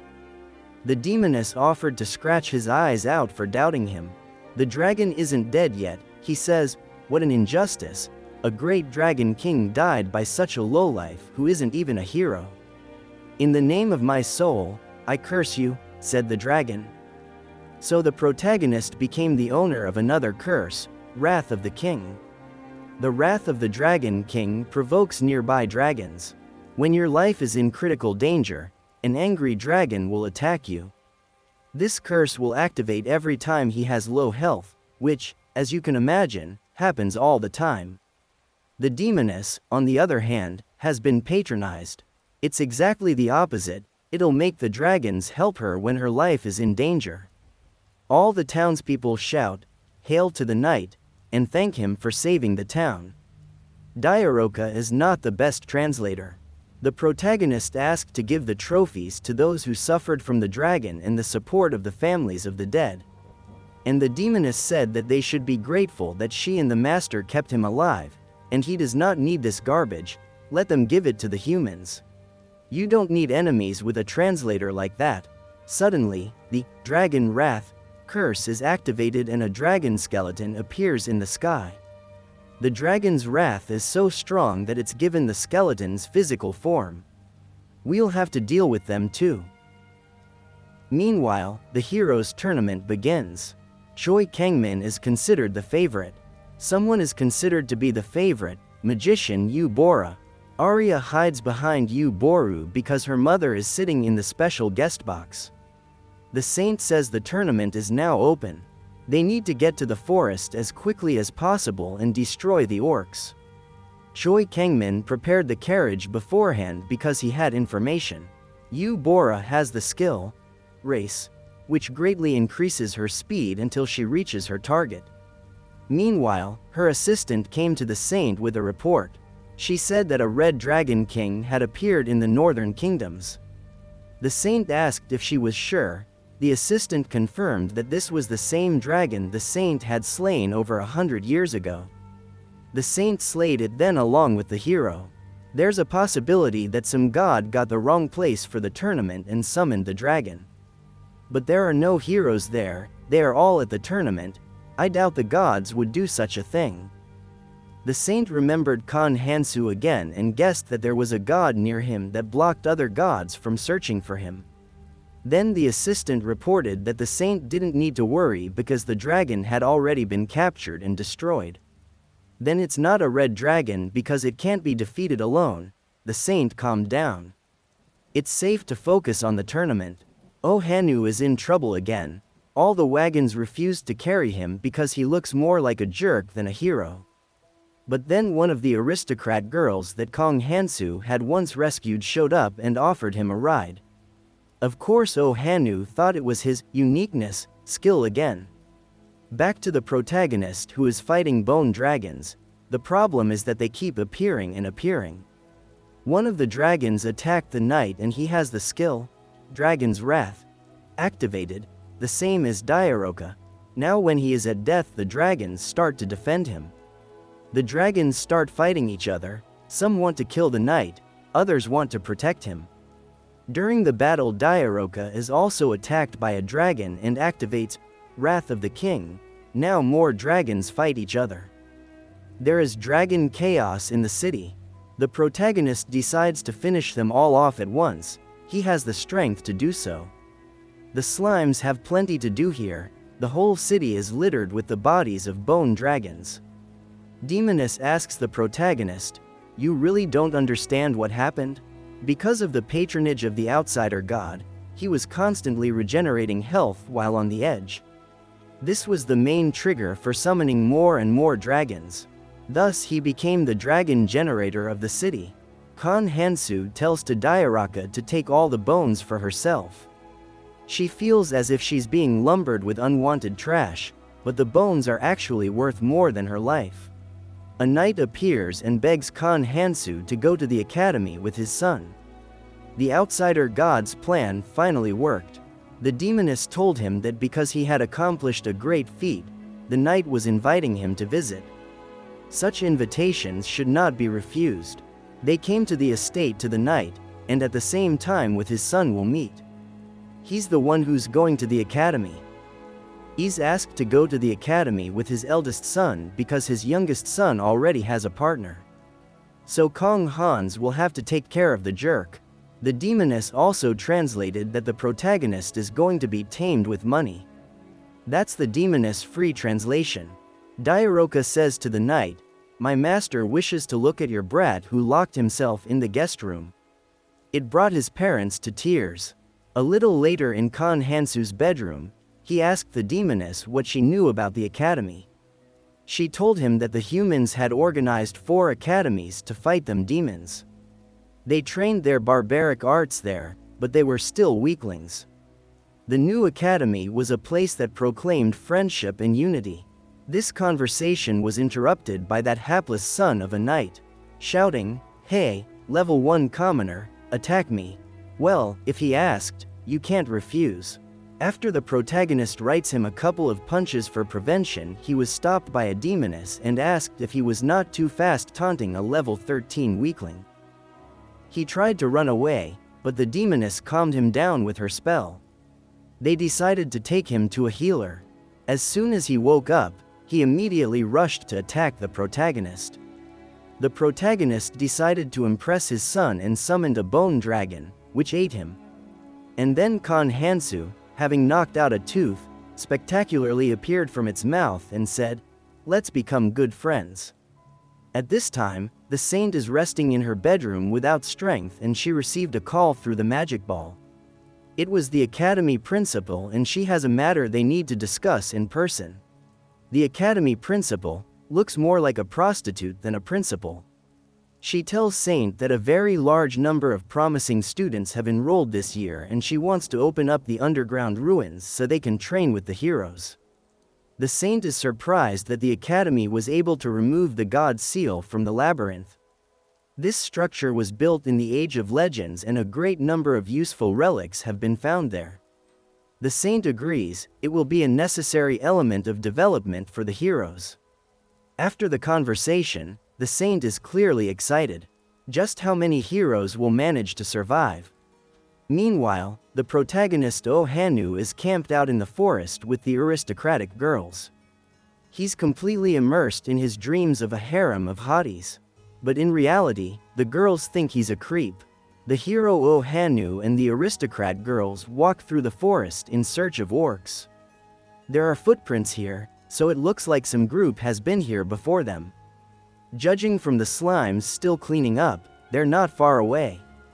Ohanu saw the battle, over there, in the distance. They saw Yu Bora and Arya fighting the orcs. A very strong couple. One orc attacks Arya from the back, but Yu Bora hit him with her whole body.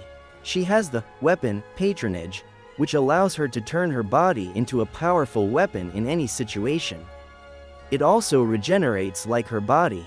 "Oh, Ohanu, you got here sooner than we expected," said Yu Bora. Ohanu doesn't understand how Yu Bora got such a huge strength from. Yu Bora replied that it's like in school. The headman seat is given to the smartest student, but in the fantasy world it depends on your strength. Yu Bora says goodbye to him, saying she'll go somewhere else to look for orcs. And Ohanu wishes her to take second place, hinting that he will take first place. "It would be nice to come in second place at least," Yu Bora replied and left.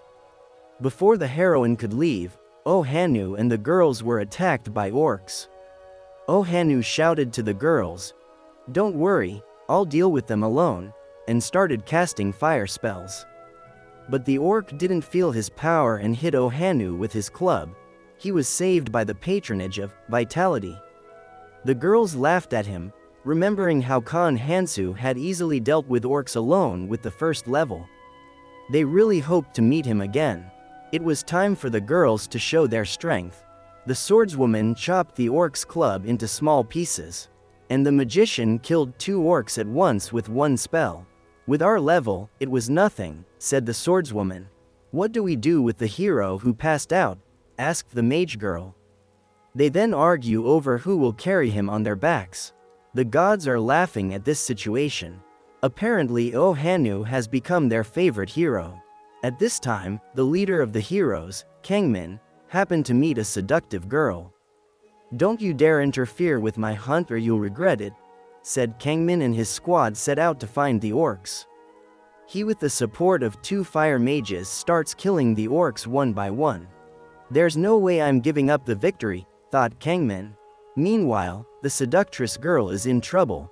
Her nerd squad is surrounded by a large number of orcs. The squad leader herself is surrounded by orcs who are looking at her strangely.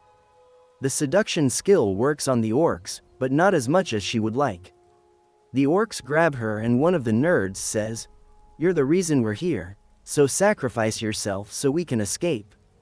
The girl tells them, "I'll bait them and you run," then uses the skill temptation and runs away from her squad. But she is quickly caught. After a while she wakes up and in front of her is one of her nerfs. They defeated the orcs, but at the cost of their lives. We're transported to the saint's office. Her assistant suggests that she tell the hero Kanman about the backpack and ask him to help her. To which the saint replies that she can't trust the hero with such a secret. It's time to summarize the results, with the award ceremony ahead. The saint is coming out to the heroes. It's time to summarize the heroes' tournament rankings. We return to the protagonist, who is traveling to the academy with the son of a knight. Who doesn't like being bossed around by a level 1 commoner? The demoness tells Khan Hansu that she can't enter the academy because her level is too high. But the protagonist reassures her that in this world, slaves are considered things, so he can easily take her with him. And so they arrived at the academy, Hogwarts. Well, like Hogwarts, you get the idea. The knight's son starts to panic. He doesn't want to go back to that hell. He's already been kicked out once. Kong Hansu is surprised that the academy looks more like a military town than a school. There are guards and training grounds everywhere. The protagonist came to the academy as a servant of a knight's son, so he has to look like an aristocrat. Despite entering as a servant, he still has to take the entrance exam. The examiner snorted when he saw his first level and then asked, "Do you know about elves?" Sure, one of them once even hit the protagonist with an arrow that almost killed him. They didn't ask him anything else and stamped his enrollment. This year, one of the teachers will be an elf, and Khan Hansu having the patronage of the elves is more than enough for admission. The outsider god says that this statue is his favorite, the statue of the great warrior Phaedonicus. So explained the son of a knight who was nearby. Then he said that Phaedonicus was the hero's companion and a graduate of the academy. Hey freshmen, some senior interrupted them and told them to take the posters and help hang them up. They were posters welcoming the heroes. Not heroes, thought Kon Hansu, that's the last thing he wants to face. But God assures him it's okay for now. If the heroes stay, the protagonist will have to face the goddess and the other gods. He must not let that happen. But the god assures him that he has nothing to fear and everything will be fine. A senior student yells at Kong Hansu for not doing anything and tells him to follow him. He took him outside the academy where some freshman girl was already being beaten up. The upperclassman says to him, "Bastard, you realize your position, you're a level 1 and you have to do what you're told." The protagonist lifts the asshole up and opens a portal from which he pulls out a hammer and hits the asshole in the back of the head. The older woman next to him starts yelling at him, "What are you, a level 1 asshole?" After that, Kong Hansu teaches her some manners. The protagonist returns to the dormitory and tells Diaroka that he got into trouble on the first day of school. And why she took up the whole bed, where he could sleep. The demoness replied that she took the place so that it would not go to the human female.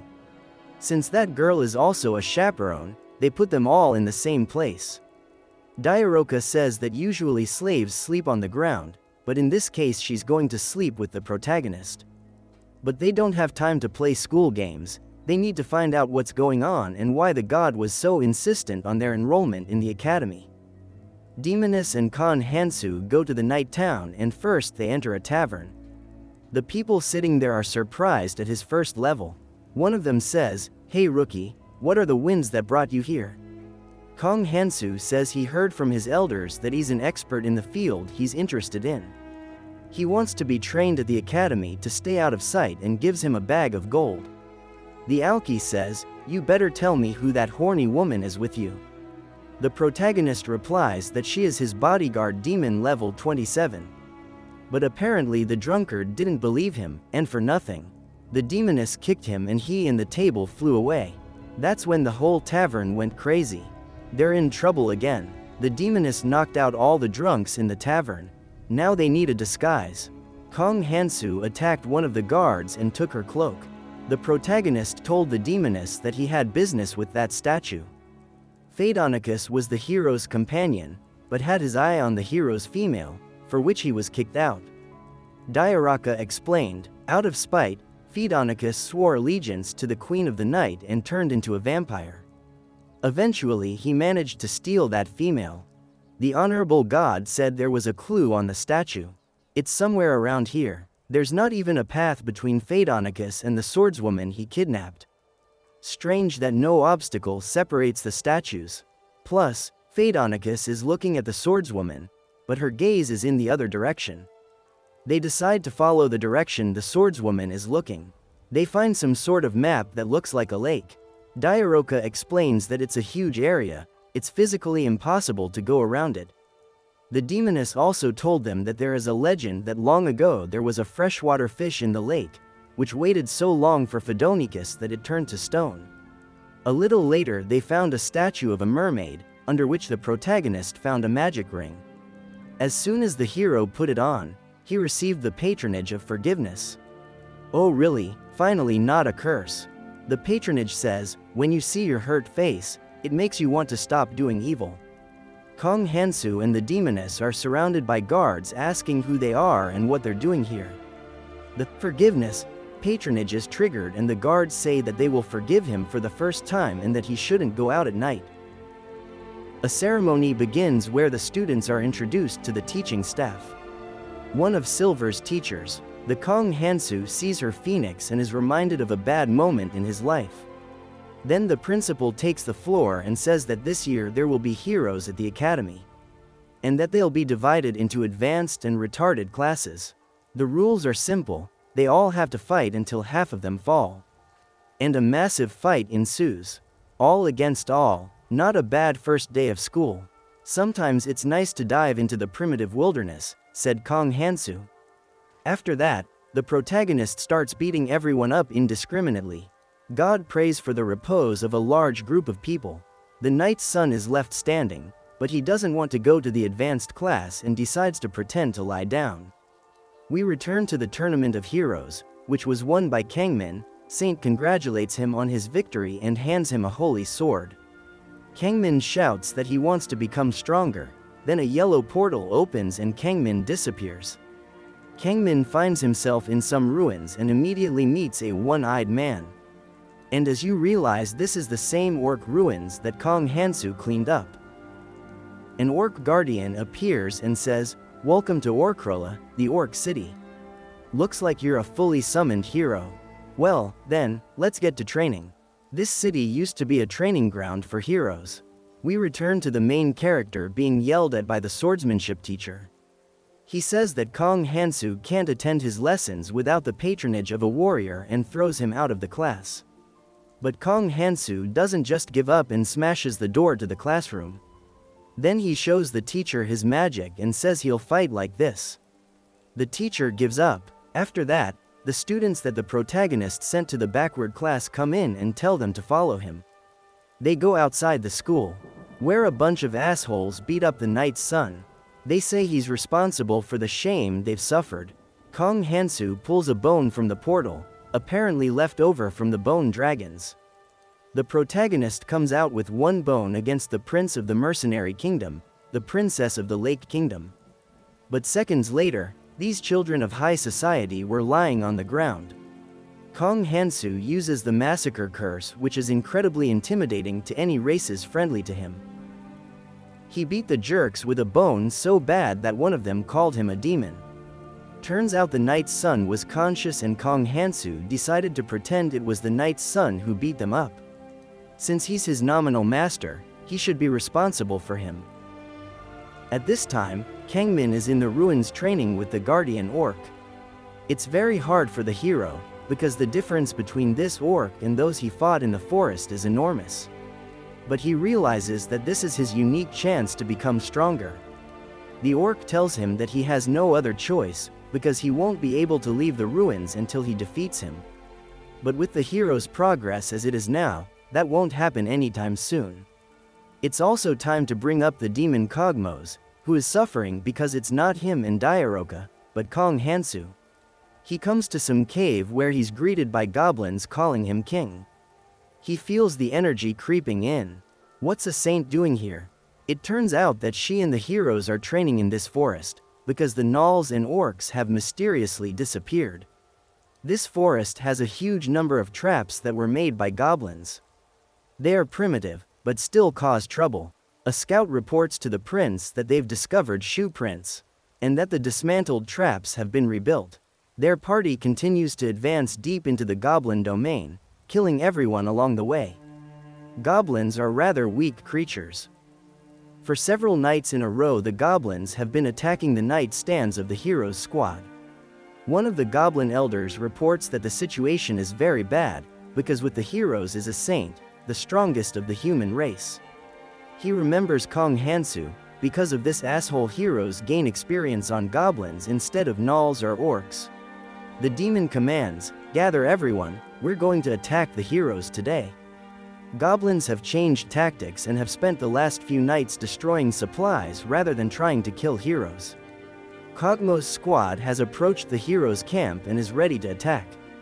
The goblins break into the base in a coordinated manner and the heroes realize that they must first kill the commander and run after him into the forest. This leader is directly controlled by a demon. He also tells that for a long time conducted research to make the bodies of goblins stronger. The leader screams and then at least 100 goblins attack the heroes. "Die, young fools," thinks Kogmos. We are transported to the academy where Kong Hansu met the aristocratic girl Lisha. But he didn't recognize her at first and even got her name mixed up. The girl is happy that the protagonist managed to learn the language so quickly. He told her that he is not very good with magic, and in response she offered to teach him. At least the basics. Actually, Kong Hansu just wanted to get deeper into the shooting range. He's still trying to discover the secret of the academy. After that, they said goodbye. Already later in the bedroom, The protagonist asks the demoness how he can hide his status. Because they are doing secret business and it would be good to hide his strengths. She tells him that this requires special patronage, such as patronage of secrets, equality, marriage, or bluffing. A second female companion comes out of the shower and says that blocking status can be done with a curse. The demoness intervened. Yes, there is such a curse. It's the curse of greed. It takes control of everything you own, including the status window. You can tell by the main character's suspicious smirk that he was going to get that curse. They went to the mercenary guild for a mission and the protagonist told Diaroka the plan.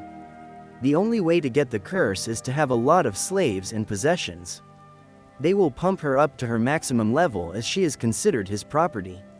She says she can't defeat 3 strong orcs, but Kong Hansu tells her not to worry.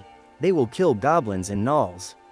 She starts killing the Nullles and activates the hunting curse, which amplifies all the game in the vicinity due to the poaching craze. The protagonist tells the demoness that enough is enough and she can stand aside. Kong Hansu chopped the Nullles to pieces in seconds, then told Diaroka to collect their fangs. Before that, they had taken an assignment for Null fangs at the mercenary guild. The next day at the academy, the knight's son is yelling at Kong Hansu because he now has to scrub toilets for half a month because of that fight. Someone called out to the protagonist, and it was Lisha. She reminded him that they had a magic lesson scheduled, and the knight's boy must have his eye on her. People around here are whispering about why Lisha's with the new guy. Apparently she's quite popular. The protagonist and the knight's son go to the backward class building, where they meet some familiar faces. They're the same assholes who beat up the knight's boy. But now they have fallen to their knees and say that the very moment that aristocrats kneel before a commoner already shows their serious intentions. They want a truce. God is adamantly opposed. The thing is, if they can't get into the advanced class, they will lose the patronage of the aristocracy. This will slow down their development a lot. He said he didn't care and wouldn't bother them, and they said he was much kinder than he looked. Who did they think he was, anyway? A little later, as they agreed, he goes with Lisha to practice magic with her. She's glad she's practicing with him, because she's had a lot of trouble accompanying the hero. It's about that Ohanu incident. The magic practice begins. She snuggles up to him strangely and talks about the causes and effects of magic. The hero feels the energy spilling over his body. God is truly displeased, and it's certainly not about the magic. The magic continues to spill over the protagonist's body, but then abruptly disappears. The patronage of the outsider god has worked again. The bounce rate has accelerated, making it harder to keep balance in the body. After which he blasts a huge bolt of energy into the sky. "What was that?" asked Lisha. "Blown away, like being reborn, not listening," replied Kong Hansu. The girl is shocked how he was able to use magic without magic patronage. The teacher comes in shouting, "How dare you use magic inside the academy? If you think you can escape this time, don't even think about it," and attacks the protagonist. Kong Hansu points his magic at him and burns all the clothes he was wearing. One of the professors points at the unconscious teacher and says he can settle the matter if he attends class faithfully. So the Kong Hansu had to go to lectures. It was some kind of greenhouse or garden. And what kind of class was it? Growing plants or monsters? It turned out to be Elder Silver's lesson. Her phoenix flew up to Kong Hansu and stared at him. "Why is this bird only picking on me? What did I do wrong?" thought Kong Hansu. The protagonist is talking loudly to his neighbor, which attracts the teacher's attention. "Let's keep it down, friends. You're interrupting class." The teacher sees Kong Hansu and soon runs away, saying she's rescheduling the lesson for tomorrow. As you can see, the protagonist still doesn't recognize her. We're shown the character Jang Miyeon, the seductress. She was kidnapped by Kogmos and his goblins. She tries to seduce him by using the skill, seduction, but the demon is not taken in by it. He kills her with his spell. He will not be forgiven for killing a hero. A moment later, the door to his abode opens and enters the hero Bora, not alone, but with Alos, the very prince with whom Kogmos did not want to meet. Allos attacks the demon. The demon screams that you can't resurrect a hero without a body and braids her with magical ropes. Bora, with the help of a speeding patronage race, rushes towards the demon in time to intercept the hero's body. And the crossbows behind the demon's back start firing. Bora manages to catch the hero, but all the arrows hit the prince.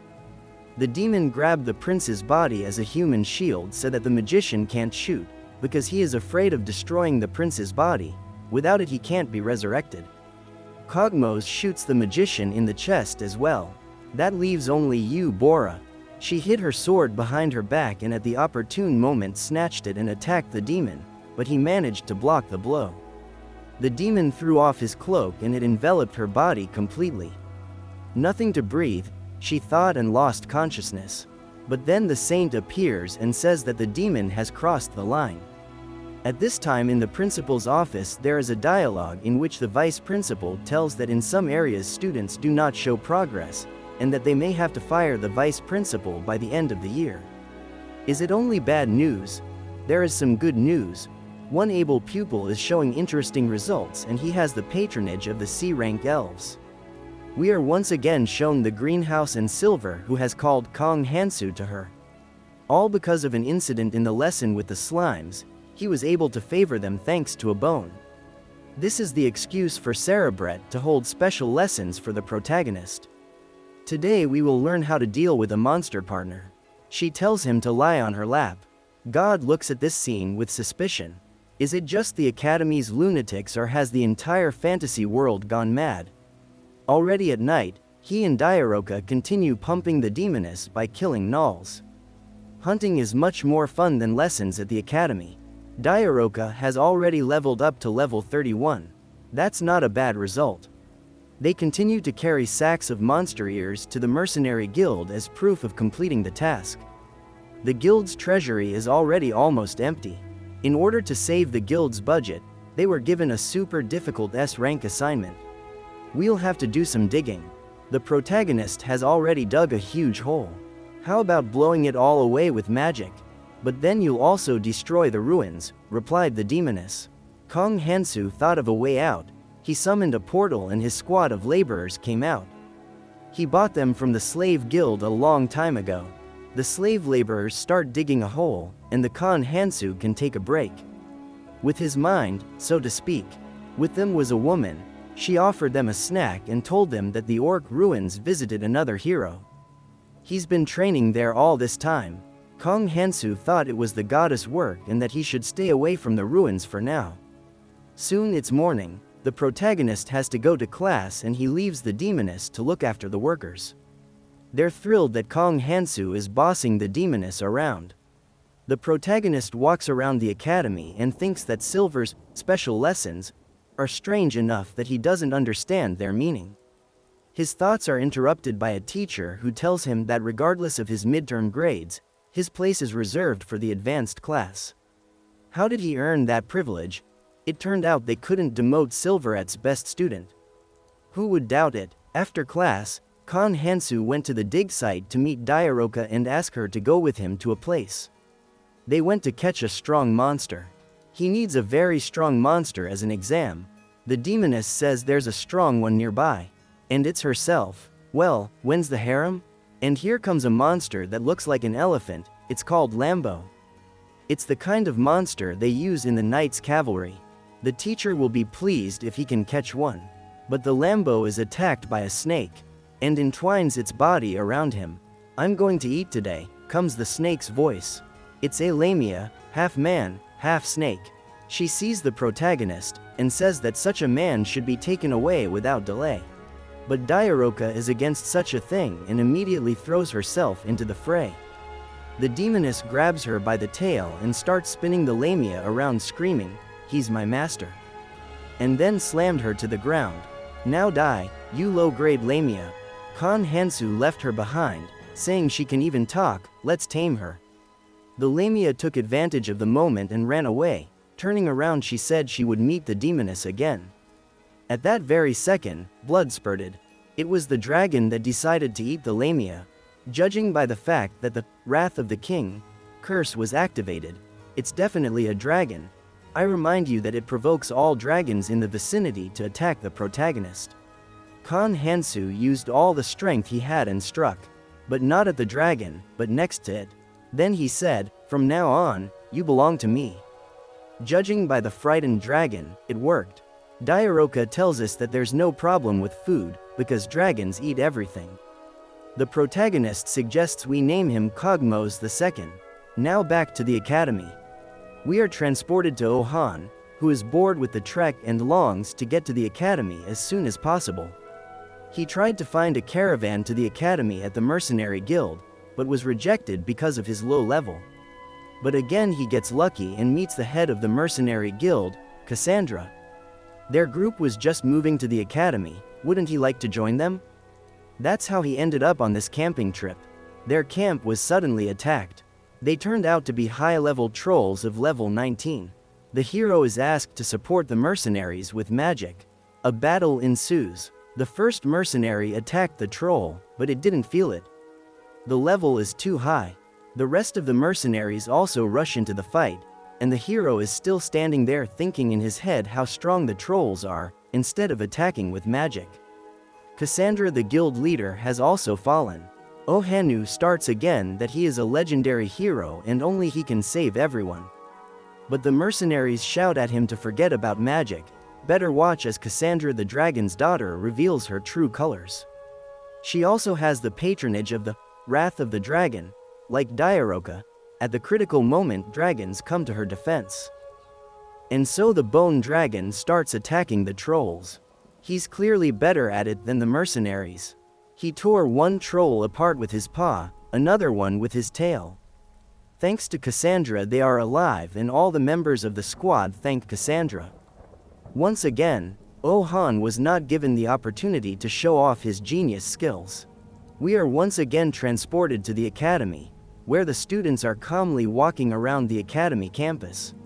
But all the calm is interrupted by Khan Hansu, who flew into the academy on a dragon.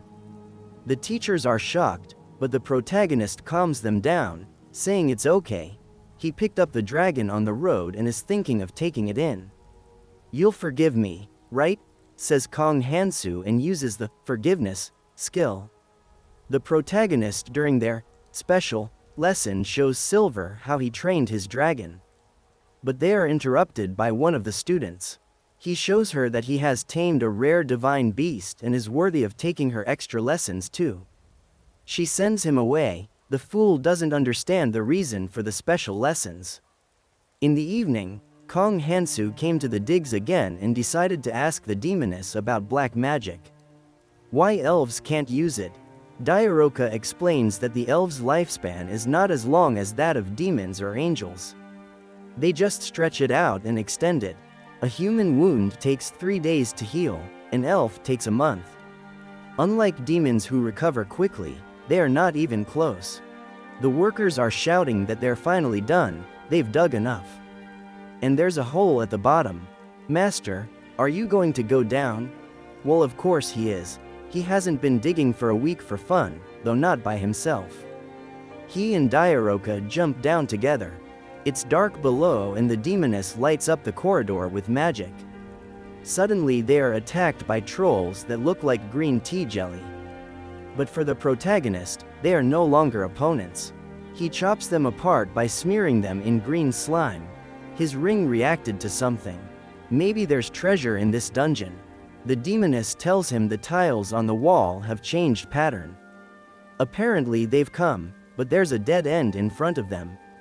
The protagonist notices there's a gap in the wall and the wind is blowing from there. So there's something behind the wall. He punches the wall with his fist, and behind it is a room with furniture. In the room there is some strange man in chains. He asks, who are they and how did they get here? This prison, hidden from humans, can only be unlocked by a witch. Apparently this grandfather's lost his mind.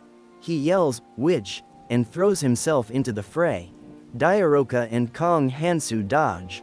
The protagonist counterattacks and cleaves the grandfather's shackles with a single swing, then cuts him in half with a controlling blow. But Kong Hansu remembers the peculiarity of such guards. They have wild regeneration. He won't make that mistake again. He takes it and throws his head out. But in a moment, the grandfather has regenerated and runs back. The protagonist orders Diaroka not to let him into the room. He hit him with his signature leg kick and he slammed his head into the ceiling. At least he was immobilized. Meanwhile, Cogmos is in the dungeon, where he is visited by the hero Yu-Bora. Yu-Bora tells him that maybe they were wrong and really the demon was only defending himself as the heroes invaded his territory and started killing goblins. And if he wasn't a demon and the goblins weren't goblins, then the heroes could safely be called invaders. Then Yu-Bora asks who the bastard the demon was talking about in the battle. He says it's a real monster that doesn't know defeat or retreat. He's immune to poisons. He doesn't know fatigue. Yu-Boru asks for more information about him. Yu-Boru then opens the dungeon and offers Cogmos to be her associate.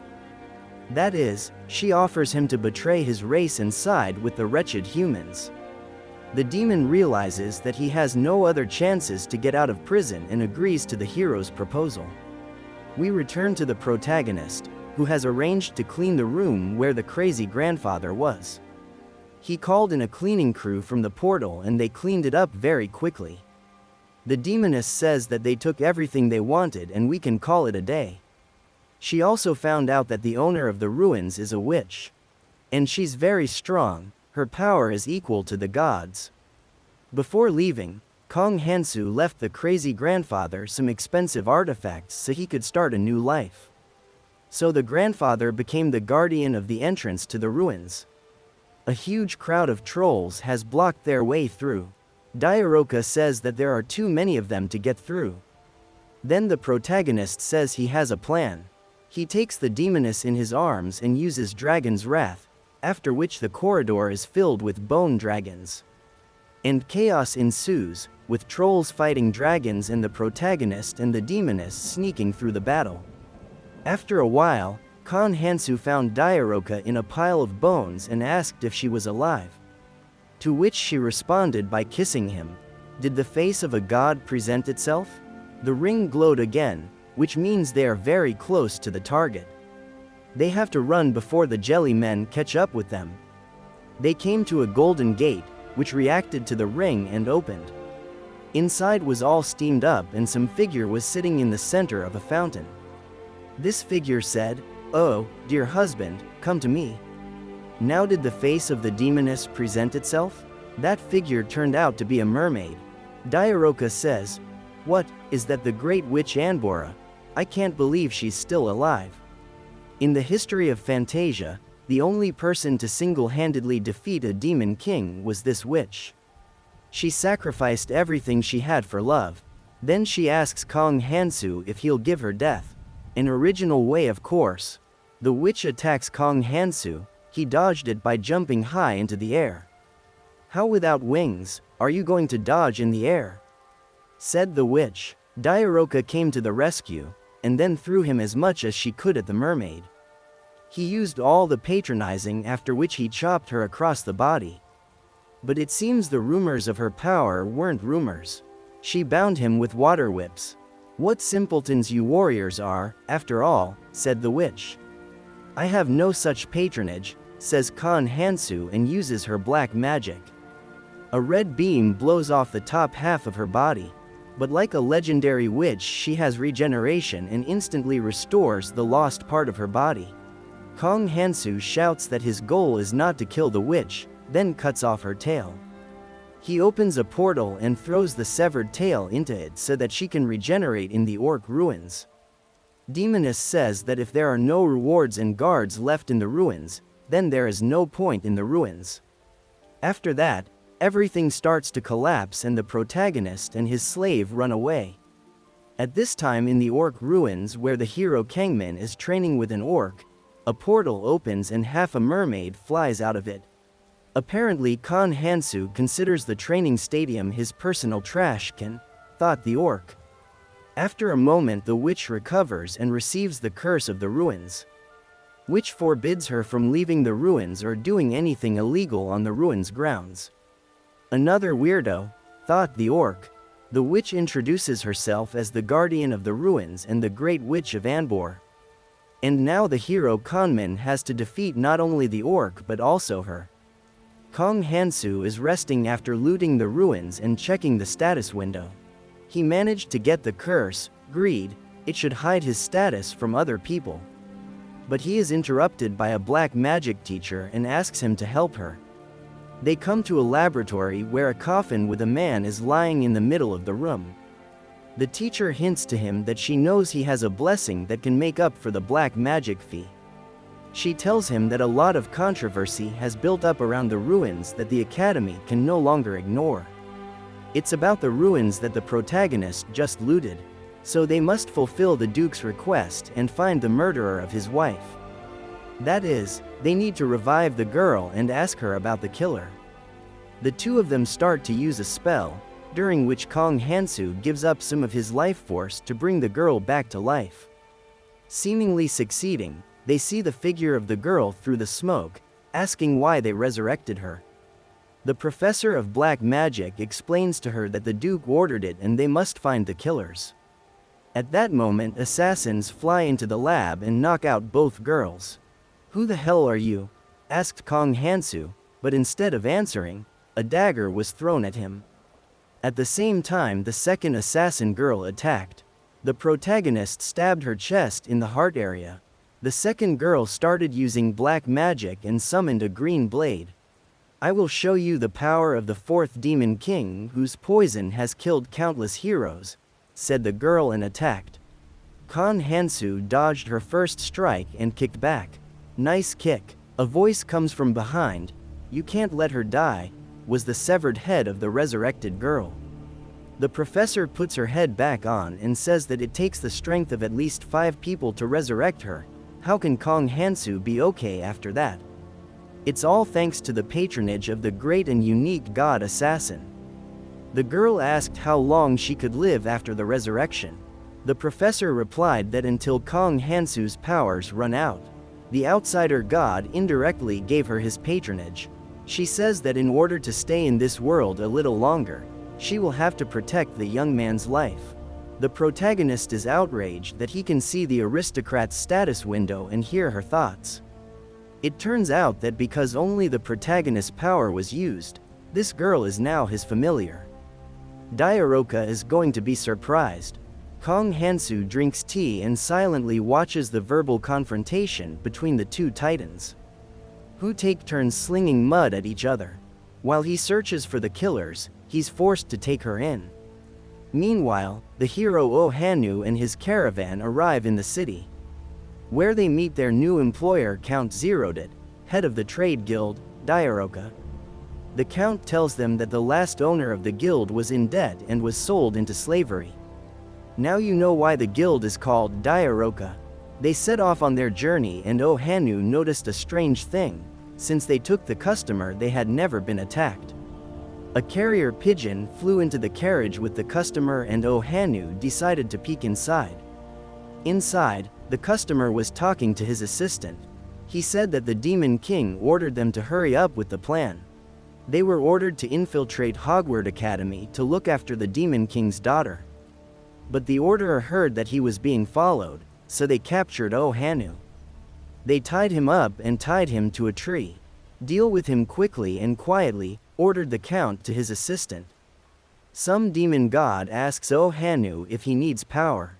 He replies, yes, he needs it very much. We go to Kong Hans, who's walking with a dragon on campus. A crowd of students are on strike against something near the academy administration.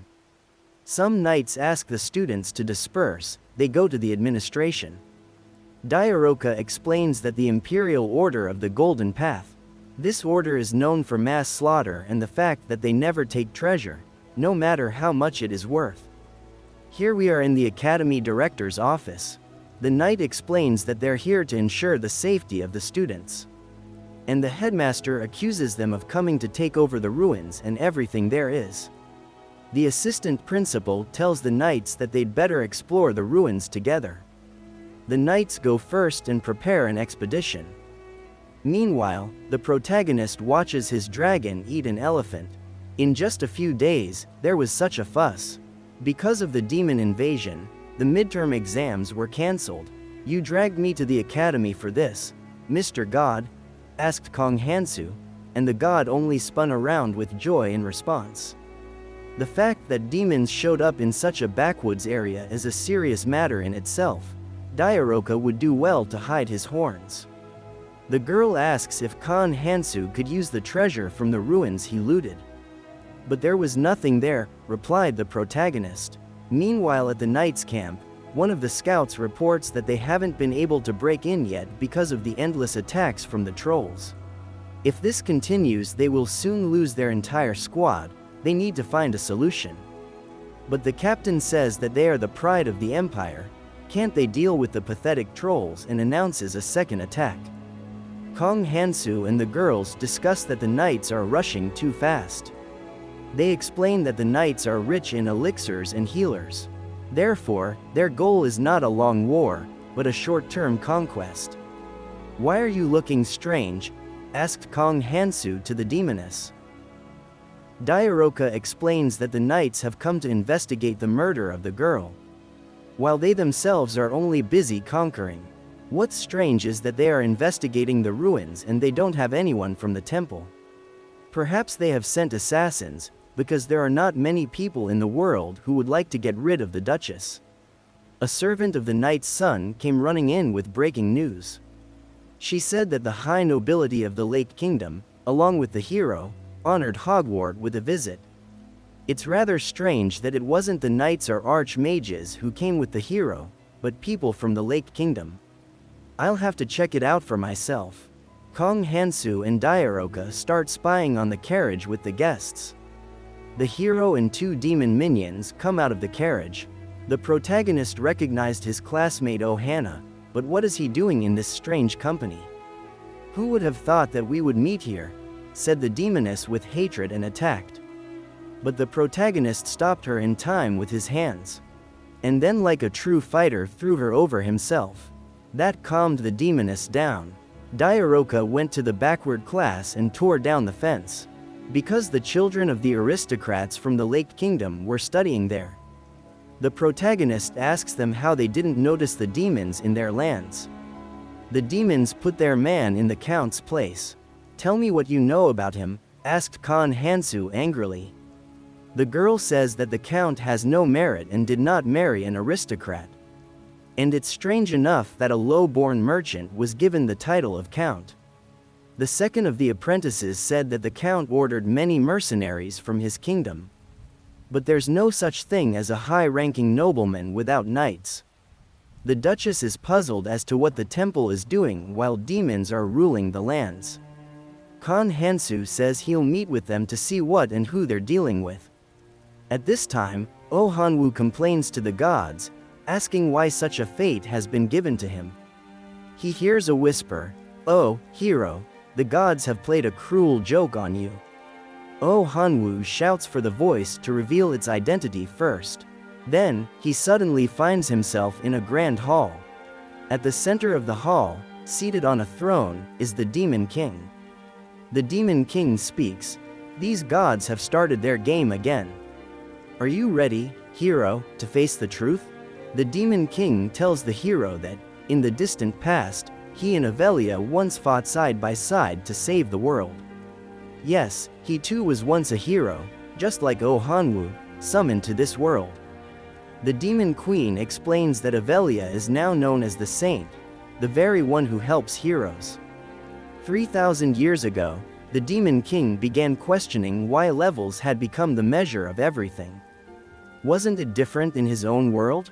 In a secluded library, he uncovered a truth that the gods had hidden from them. Long ago, the blessing of a hero had a completely different effect. But when one who was under the protection of an arrogant goddess defeated the great Demon King, everything began to change. Back then, demons were not outcasts. However, because of the demon god, who always ruined others' fun, people started venting their anger on the demon race. Time passed, and the conflict was resolved, but the roles of the game remained the same. Do you call this a game? Oh Hanu shouted. The Demon Queen states that, according to their spies, the most outstanding hero is Yu Bora.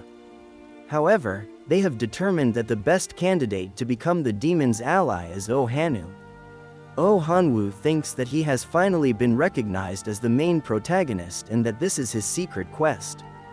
The Demon King says he has only one request for the hero. He must find the grail in the Hogwarts dungeon, a key that could change everything. And now, the Demon King awakens the primal power within Oh Hanu. Meanwhile, at night, Kan Hansu tries to sneak into a restricted section of the academy, where students are forbidden to enter. Diaroka suggests that the easiest way to get into locked places is through flight. On the third floor, Kong Hansu senses a demonic aura. Without hesitation, Diaroka simply throws him through the window. Inside the room, they find Oh Hanu fast asleep. So this is where the aura was coming from. As the hero and the demon girl argue, Oh Hanu wakes up. Kong Hansu, didn't the goddess send you home? Asks Oh Hanu. But they are already here. Kong Hansu senses demons and draws his holy sword. They are classmates, and the protagonist does not want to fight him. But Oh Hanu transforms into a demon and attacks Kan Hansu. Kan Hansu was thrown back several meters by the impact, but he had grown stronger over time. The protagonist uses all his skills and charges his sword, and in response, Oh Hanwoo does the same. Let the battle begin. Oh Hanu takes no damage, while Kong Hansu's clothes are completely torn apart. Meanwhile, a battle is also taking place in the air, between two demons. Finally, Diaroka has a chance to take revenge on the one who sold her into slavery. Oh Hanu notices the demoness. Since she's such a beauty, he has one more reason to destroy Kan Hansu. Kong Hansu slashes Oh Hanu's arm off with the holy sword. In retaliation, Oh Hanu strikes him, and a pit opens beneath the protagonist. With a sudden burst of speed, the protagonist leaps toward the demon once again. Let's see how black magic works on you. He then strikes with a red beam. Knights notice the beam and urgently head to the scene, where they discover the double battle. The head knight shouts for everyone to stop immediately. But in response, Oh Hanu unleashes his magic, striking several knights. However, not all of them fall. The rest charge at the former hero. In the battle between the two demons, the count gains the upper hand. But just in time, Kong Hansu intervenes and helps Diaroka. The problem is that fighting in the air is difficult when you don't know how to fly. But Diaroka will be his wings. The demon begins casting a spell, and Kan Hansu asks if she can dodge it. She simply throws him away, saying she can handle it better on her own. The demon count takes advantage of this pause and escapes. A little later, the entire demon squad is recovering in the forest. Oh Hanu has a problem. Because of the holy sword, his arm refuses to regenerate. Eventually, it does heal, but it's as small as a baby's. A portal opens before them, and the voice of the Demon King echoes. The time has finally come. Vile Hogwarts is on the brink of destruction, and our Key has proven that he can fulfill his role.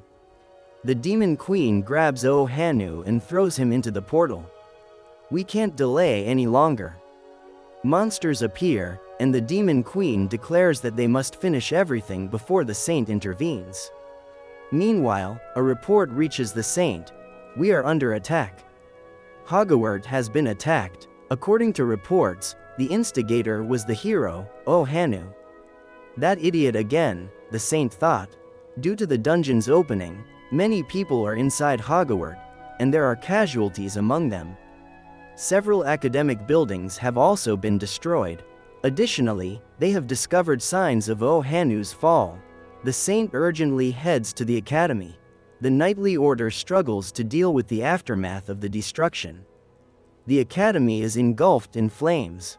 The academy's headmaster tells the knight captain that, judging by the energy in the air, they are about to be attacked from above.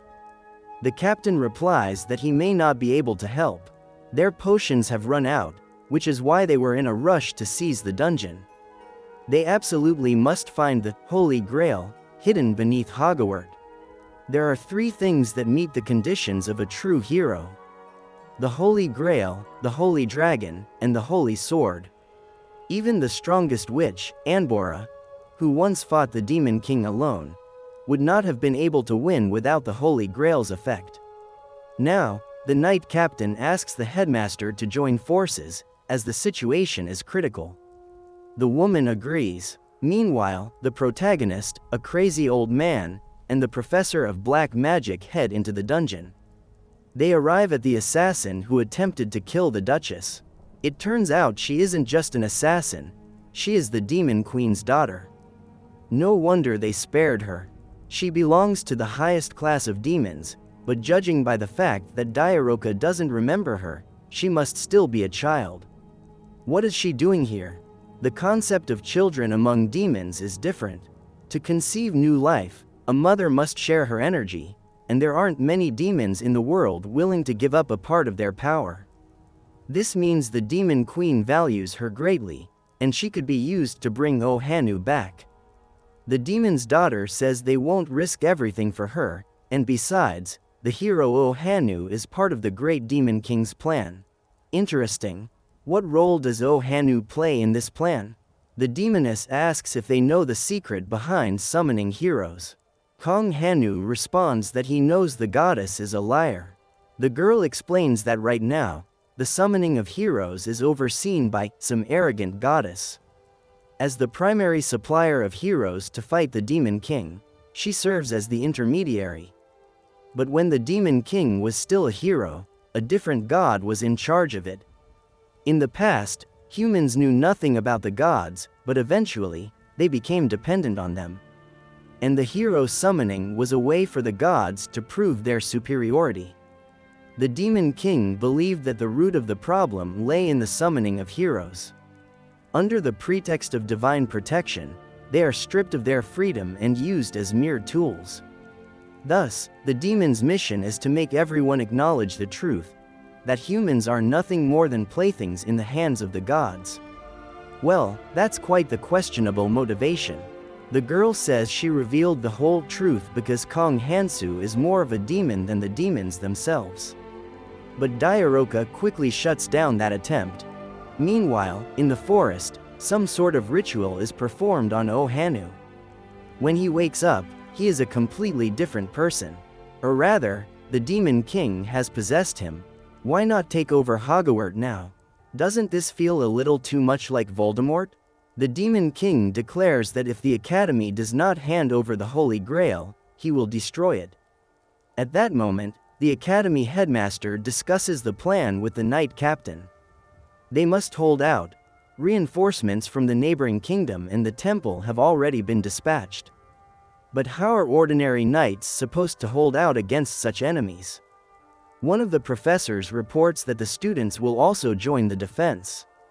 The students and knights will stand side by side to protect the academy. The defense of the academy begins. The headmaster gives an inspiring speech, "Do not retreat, fight bravely," and all that. The battle rages on, but the demons are significantly stronger. How can academy students compare to trolls and orcs? The academy headmaster engages in combat with the Demon Queen. "Don't you dare look down on the headmaster of Hogwarts." The headmaster shouts and attacks the Demon Queen with fire magic. Meanwhile, in the basement, the protagonist hears the commotion above. Suddenly, the door explodes, and in walks the Demon King, inhabiting Ohanu's body. "Who the hell are you?" Kong Hansu asks, only to see 100 status windows appear. The demon introduces himself. He is Cain, an avenger sacrificed to the gods for their entertainment. The Demon King casts a spell that hits Kong Hansu straight in the head, engulfing him in purple flames. The girls scream. Part of his head is blown off, but he can only be killed instantly, otherwise, he'll regenerate. Kong Hansu notices that in his status window, his curses have been replaced by divine blessings. This is the work of the outsider god. You gained the god's recognition in mere seconds? "Not bad," says the Demon King. He then offers Kong Hansu a chance to join him, but Kong Hansu dislikes complicated moral choices. He opts for the simplest solution. He recalls how the goddess promised to grant any wish if they defeated the Demon King. He'll wish to leave this world. Whatever happens to the rest of them, he doesn't care. The demon moves at an insane speed and punches straight through Kong Hansu's chest. "That hurt a little," he mutters. "It's time to fight for real." They exchange dodges and blows. Unlike all his previous opponents, this one is both fast and strong. He takes another hit, then another. Dairoka offers to help, but Kong Hansu refuses. He wants to fight his classmate alone. The protagonist keeps taking blow after blow, but he regenerates. His energy is limitless. Meanwhile, the battle above continues. The headmaster is still holding out against the Demon Queen when a figure appears in the sky. The saint has arrived, riding her dragon. She leaps off the dragon. "I'll handle the Demon Queen." The Demon Queen casts black magic in the form of a venomous serpent at the saint. An explosion is visible in the air. But the saint is too fast. She's already beside the Demon Queen, striking with her sword. Other heroes arrive, Prince Alos and the Demon Kokmos. Back underground, the battle continues. The protagonist is pierced by a sword. And now, for the first time, he truly feels danger. He isn't immortal, after all. All of Kong Hansu's allies lie unconscious, and the hero himself is pinned to the wall.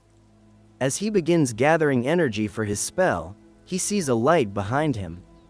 It's the saint. She sees Kong Hansu and greets him formally. "Oh, pleased to meet you, hero Kong Hansu." Then, she engages in battle with the Demon King. He deflects her attacks. She protects Kong Hansu, though not long ago, she had wanted to kill him. Times change. She even praises him, saying he's strong for withstanding the Demon King's attacks.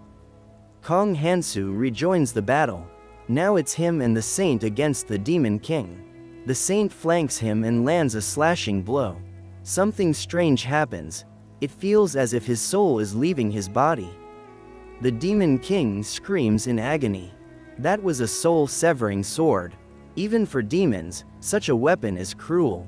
The saint says someone must be sacrificed to save the others. Kong Hansu yells, "Are you planning to kill O Hanu? It's better to free the hero from disgrace. If the soul and body have fully fused, they can no longer be separated." The Demon King blasts a hole in the wall and escapes. The saint immediately chases after him. A dungeon? Here? Meanwhile, Kong Hansu opens a portal and jumps into his ruins. He is greeted by Bruce, the village leader, and the hero Kangmin. Kangmin is surprised. "Wasn't Kong Hansu sent home?" "No time to chat, just tell me where the pig and the fish are," Kong Hansu replies. He questions the witch about what was hidden in her dungeon. She pretends not to understand. The hero explains that the Demon King has invaded the academy and is destroying everything. He's clearly looking for whatever she hid. The witch finally agrees. We shift back to the saint, who is chasing the Demon King as he delivers a dramatic speech about faith, the god's deception, and so on. At that moment, Kong Hansu slams into the Demon King from behind, riding a dragon. The dragon unleashes a stream of water. He explains to the saint that he left briefly to confirm something. The saint remarks that such a weak attack couldn't have hurt the Demon King. Yet, his body is covered in burns. His regeneration restores him. "This time, I will end you," the Demon King declares. Kong Hansu pulls out a glowing holy sword.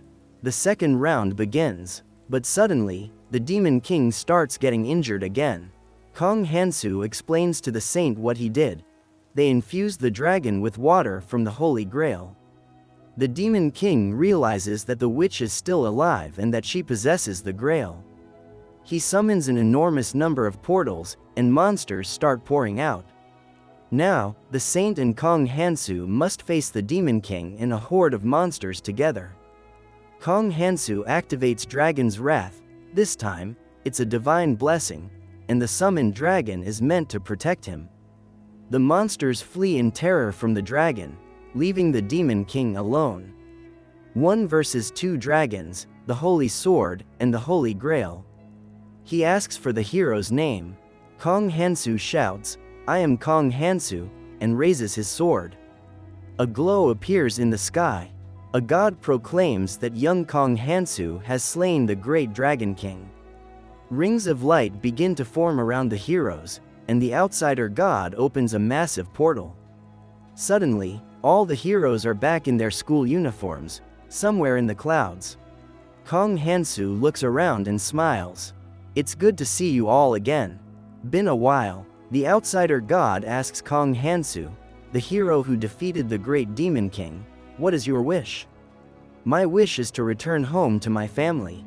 The god grins playfully and swings his hammer. He bids farewell to the young outsider. The next moment, all the heroes find themselves back in their school classroom. They are overjoyed to have returned. Everyone survived, and they even brought someone extra. A demon, to be precise. "What are you doing here, my dear Diaroka?" She smirks. "The god didn't just grant your wish, he granted mine too."